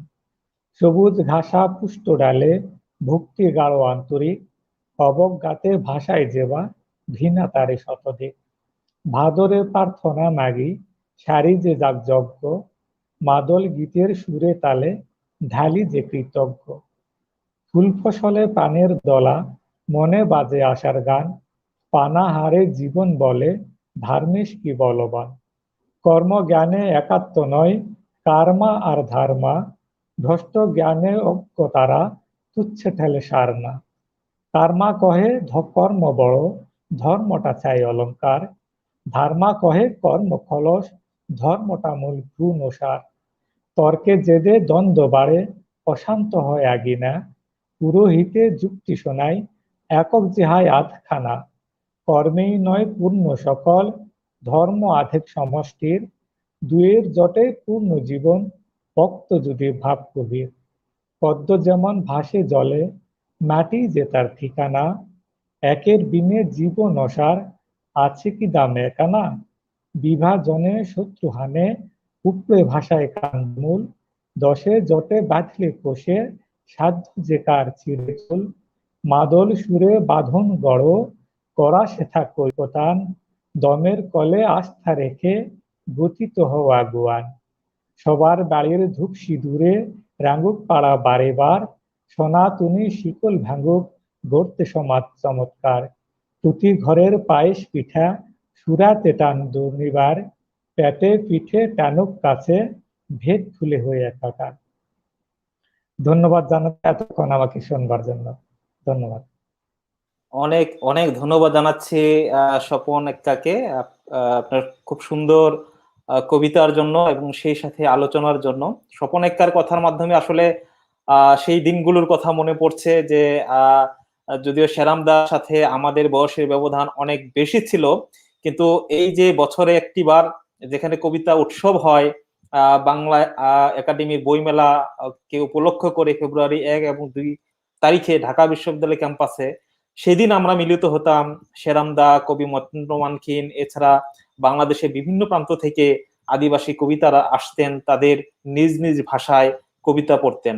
যে কথাটি স্বপন বলেছেন যে মংদা সেই জাতীয় কবিতা পরিষদের যে প্রস্তুতিমূলক সভাগুলো হতো, সেই জায়গায় কিন্তু আসলে আমাদের ডেকে নিতেন, যে স্বপন আমি সেখানে যেতাম, কথা বলতাম, আমরা আলোচনা করতাম কিভাবে এই 2 দিন ব্যাপী যে জাতীয় কবিতা উৎসব হয়, যে মূল স্রোতধারার বাংলা ভাষায় কবিতা উৎসব, সেখানে তো বাংলার পাশাপাশি অন্যান্য ভাষাভাষীর কবিতা আছে, সেগুলো আসলে কিভাবে উপস্থাপন করা যায়।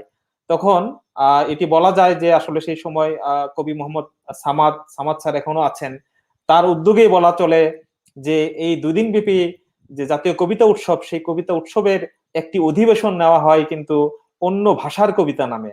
আর অন্য ভাষা কবিতা নামটি দেওয়া হয়েছে এই জন্যই যে আদিবাসী ভাষা না দিয়ে সেটি শুধু আদিবাসীদের বিভিন্ন মাতৃভাষা নয়, সেখানে উর্দু, মানে বাংলা ভিন্ন অন্য যত ভাষা রয়েছে সবারই আসলে সেই জায়গায় কবিতা পড়ার সুযোগটি ছিল। তারপরে আমরা দেখেছি যে একে সেরামদা সেই সিলেট থেকে তিনি চলে আসতেন এই উৎসবে কবিতা পড়বার জন্য, বাংলা একাডেমি বইমেলায় অনুষ্ঠানে অংশগ্রহণ করবার জন্য, এবং আমরা সেরামদাকে পেয়েছিলাম জাতীয় কবিতা পরিষদের যে কমিটি, জাতীয় কমিটি, সেই কমিটির সদস্য হিসেবে। এরপরে ধারাবাহিকভাবে এখন থিউফিলদাও সেই কমিটির সদস্য, এবং এই জায়গাটি যে আমরা করে নিয়েছি সেটি আসলে আমাদের বিকাশের একটি অন্যতম মাধ্যম বা পন্থা বলে আমরা মনে করি, যে আদিবাসীরা তাদের কবিতা সাহিত্য চর্চা শুধু নিজেদের মধ্যেই করবে না, তারা করবে জাতীয় পর্যায়ে যে জাতীয় উৎসবগুলো হয় সেখানেও যেন তাদের বিচরণ থাকে এবং সর্বস্তরে এই সাহিত্যকর্ম গুলো যেন ছড়িয়ে পড়ে। তো আমরা এখন চলে যাব ইয়াঙ্গান মুরোদার কাছে। আমরা সর্বশেষ একে সেরামদার কাছে আমি সর্বশেষ শুনে তারপর অনুষ্ঠানটি শেষ করতে চাই। তার আগে আমরা ইয়াঙ্গান মুরোদার কাছে কবিতা শুনতে চাই, একটি বা দুটি কবিতা যদি দাদা মুরো ভাষায় আপনি আপনার লেখা কবিতা যদি আমাদের শোনান এবং তার অর্থগুলো যদি বলেন, আমরা আর সমৃদ্ধ হব আপনার কবিতা শুনে। ইয়াঙ্গান মুরোদা। ধন্যবাদ দাদা। আমার কবিতা হচ্ছে চিম্বুক পাহাড়। মুরুনা চিম্বুক পাহাড়কে আমরা ইয়াংবংহু বলতাম।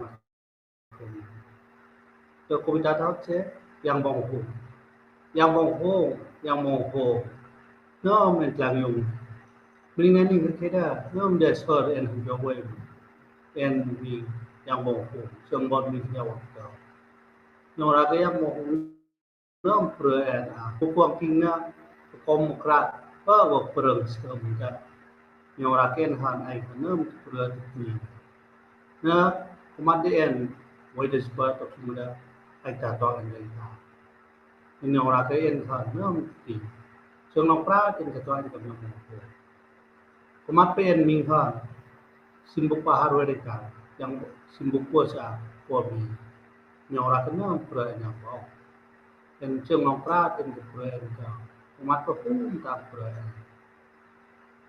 সংক্ষিপ্ত কবিতা তো আমি এখন বাংলাতে অনুবাদ করব। চিম্বুক পাহাড় ধন্য ধন্য চিম্বুক তোমায় উচ্চ তোমার শের চিরকাল দাঁড়িয়ে আছ যেন মহাবীর। মুরুরের পিতামহ চিম্বুক তার নাম, বর্তমানে চিম্বুক পাড়া ছিল তার গ্রাম। তার পরলোকের পরে সুনাম ধন্য তার নামে, বর্তমানে চিম্বুক বলে সকলে তোমায় চিনি। তোমার আকাশ তোমার বাতাস কতই সমুদ্র, ক্ষণিকের মধ্যে পথিকদের ক্লান্ত করে দৌড়। জন্ম নিয়েছি তোমার কুলে তোমায় ভুলবো না, আজীবন তোমায় ছেড়ে কোথাও যাব না। আজীবন তোমায় ভালোবেসে যেন মরতে পারি তোমার স্নেহের কুলে। ধন্য ধন্য চিম্বুক তোমায়, আজও তোমায় অনেক অনেক ভালো আছে। ধন্যবাদ দাদা। ধন্যবাদ দাদা আপনার চমৎকার কবিতার জন্য। আপনি আপনার যে মাতৃভূমি সেই চিম্বুক পাহাড়কে নিয়ে কবিতা বলেছেন।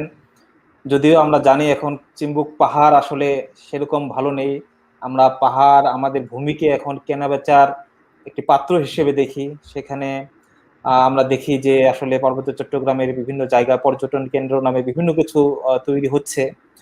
তো এই সব কিছু মিলিয়ে আসলে আদিবাসীরা বসবাস করে, অনেক সংগ্রাম নিয়ে, তাদের জীবনের অনেক গল্প নিয়ে। এর মধ্যেই তারা আসলে লিখে কবিতা, চেষ্টা করে কোনো রূপকথা গল্প সংগ্রহ করার এবং তুলে ধরবার। ইয়াঙ্গান মুরোদা, আমরা সর্বশেষ আপনার যদি কোনো মন্তব্য থাকে আজকের এই অনুষ্ঠানে, আমরা একে সেরামদার কাছে সর্বশেষ শুনবো অনুষ্ঠানের বক্তব্য, কিন্তু তার আগে আপনার যদি কোনো মন্তব্য কোনো বক্তব্য আমাদের দর্শক শ্রোতাদের কাছে যদি থাকে আপনি বলতে পারেন খুব কম কথায়। ইয়াঙ্গান মুরোদা। জি, আমি 2 মিনিটে শেষ করব। হ্যাঁ হ্যাঁ, আপনি 2 মিনিটে আপনার মন্তব্য। আমাদের নিজের মধ্যে থেকে অনেক আছে, কিন্তু প্রতিভা আমাদের যদি আমরা চাই আর কি অনেক কিছু করতে পারি। তো বিশেষ করে আমাদের যারা যুব সমাজ, যারা ছাত্র সমাজ আছে, তাদেরকে একটি কথা বলে আমি শেষ করব যে আমাদের নিজের মধ্যে থেকে খুঁজো, অনেক আছে লুকিয়ে আছে আমাদের মধ্যে। সেখানে খুঁজে যতই ঢুকবেন ততই খুঁজে পাবেন। সেখানে আমাদের মূল্যায়ন, সেখানে আমাদের জীবনের সার্থকতা। তো আমার বিশ্বাস, আমি আশা করব যে আমাদের যারা প্রজন্ম, যারা আমাদের ভবিষ্যৎ যারা আছেন, তারাই আমাদের থেকে আরো বেশি এগিয়ে আসবে এবং এতে করে আমাদের যে আদিবাসীদের সংস্কৃতি, ভাষা সংস্কৃতি আরো বিকশিত হবে। এই বলে আমি আমার বক্তব্য শেষ করছি। এবং যারা আয়োজন করছেন এবং সোহেল দাস হয়, একে সেরামদা এবং সুপর্ণিকারা যারা আছেন এবং যারা শুনছেন, সবাইকে আবারও ধন্যবাদ এবং শুভেচ্ছা জানাচ্ছি। অনেক ধন্যবাদ দাদা আপনার সুন্দর বক্তব্য এবং সুন্দর সর্বশেষ আহ্বানের জন্য। আপনি যুব সমাজকে আসলে উৎসাহিত করার কথা বলেছেন, অনেক ধন্যবাদ। আমরা অনুষ্ঠানের প্রায় শেষ পর্যায়ে এসে পৌঁছে গেছি। আমরা প্রায় 1.5 ঘন্টা ধরে আজকের এই অনুষ্ঠান নিয়ে আলোচনা করছি এবং বেশ গুরুত্বপূর্ণ বিষয় এখানে উঠে এসেছে। এবং এই অনুষ্ঠানে অংশগ্রহণ করেছেন পার্বত্য চট্টগ্রাম থেকে ইয়াঙ্গান মুরো দাদা, এবং হচ্ছে উত্তরবঙ্গ থেকে স্বপন এক্কা, এবং সিলেট থেকে কবি ও লেখক একে সেরামদা, এবং উপস্থিত ছিলেন জাতীয় কবি কাজী নজরুল ইসলাম বিশ্ববিদ্যালয়ের সহকারী অধ্যাপক, ফোকলোর বিভাগের বিভাগীয় প্রধান সাকার মোস্তফা। আমরা সর্বশেষ কথা শুনবো আমাদের শ্রদ্ধাভাজন একে সেরামদার কাছ থেকে। আমরা সেই তার যে একটি কাব্যের কথা বলেছেন যে কৃষ্ণপক্ষের কবিতা এই করোনাকালের, সেই কবিতার অন্তত একটি কবিতা সহ আমরা দুটি কবিতা শুনতে চাই একে সেরামদার কাছে। এবং আরেকটি বিষয়ে একটি মন্তব্য শুনতে চাই যে একে সেরামদা যদি একটু বলেন যে বাংলাদেশে তো আসলে আদিবাসীদের 5টি ভাষা নিয়ে এখন মাতৃভাষা শিক্ষা প্রাক প্রাথমিক বা প্রাথমিক পর্যায়ে চলছে, এবং মণিপুরি ভাষার অবস্থা আপনারা বলেছেন যে ভারতে মণিপুরি ভাষা নিয়ে অনেক এগিয়ে যাচ্ছে, বাংলাদেশে যেহেতু দেরি হচ্ছে সরকারিভাবে আপনারাই চেষ্টা করে যাচ্ছেন। তো এখন হচ্ছে রাষ্ট্র সরকারও বলেছেন যে 5টি ভাষার পর ধাপে ধাপে অন্যান্য ভাষাগুলো আসলে তারা এই যে প্রাথমিক বা প্রাথমিক শিক্ষা কার্যক্রমে অন্তর্ভুক্ত করবেন। তো আসলে মণিপুরি ভাষার কি অবস্থা, আমরা সম্ভাবনা কতটুকু দেখতে পাই, আপনি এই মন্তব্য যদি করেন, এবং আজকের আমরা এই আলোচনার মাধ্যমে আসলে এই আজকের অনুষ্ঠানটি শেষ করব। একে সেরামদা। প্রথমেই আমি ধন্যবাদ জানাই আপনাদের সকলকে। আজকে যারা আলোচনা করেছেন, বিশেষ করে ইয়াং ম্রো, স্বপন একা অবশ্য খুব বেশি আলোচনা করেননি, খুব চমৎকার হয়েছে আলোচনা। ডক্টর সাকার মুস্তফা খুব আমাদের প্রাণোদ্দীপক কথা বলেছেন, তাকে আন্তরিক ধন্যবাদ। যে প্রসঙ্গটি সোহেল আজম উত্থাপন করেছেন সেই বিষয়ে দু একটা কথা বলি, খুব সংক্ষেপেই শেষ করব। আমাদের মণিপুরি ভাষা নিয়ে আমি তো ওই যে কমিটি কাজ করছে এই মাতৃভাষায় শিক্ষাদানের বিষয় নিয়ে, আমি ওইটার সাথে কিছুটা যুক্ত ছিলাম।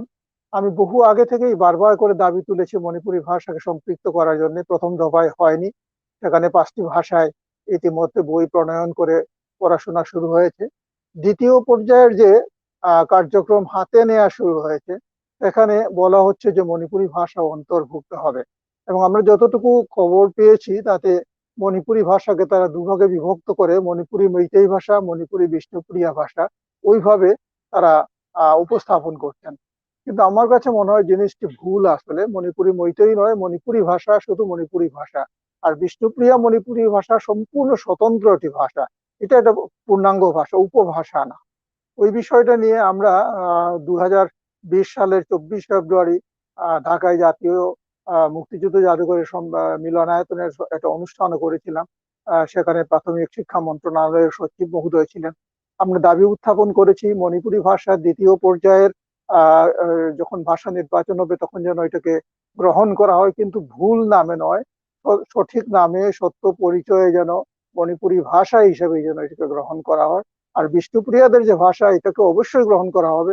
এটা হবে বিষ্ণুপ্রিয়া মণিপুরি ভাষা, সম্পূর্ণ স্বতন্ত্র ভাষা হিসেবে। এই পর্যায়ে রয়েছে, আর প্যান্ডেমিকের কারণে পরবর্তী আর যোগাযোগ হয়নি। দেখি কি হয়। আমরা আশাবাদী সরকার অবশ্যই আমাদের কথাগুলো বিবেচনায় রাখবেন। আমি কয়েকটি কবিতা করব। আমি একটি বাংলা মণিপুরি কবিতা পড়তে চাই প্রথমে, তারপরে বাংলায় যাব সোহেল আজমের কথা অনুযায়ী। ছোট্ট একটি মণিপুরি কবিতা। আমি মণিপুরি অংশটুকু সংক্ষেপে 2-1 লাইন পরেই শেষ করবো, তারপর বাংলা অনুবাদটা পড়বো। এর আগে একটু বলে রাখি, আমাদের মণিপুরীদের আদিভূমি তো ভারতের মণিপুর রাজ্য। মণিপুর কিন্তু একসময় স্বাধীন রাষ্ট্র ছিল, এবং প্রায় সমগ্র ভারতবর্ষ যখন ব্রিটিশদের অধীনে চলে যায় তখনও মণিপুর তার স্বাধীনতা অক্ষুণ্ণ রেখেছিল।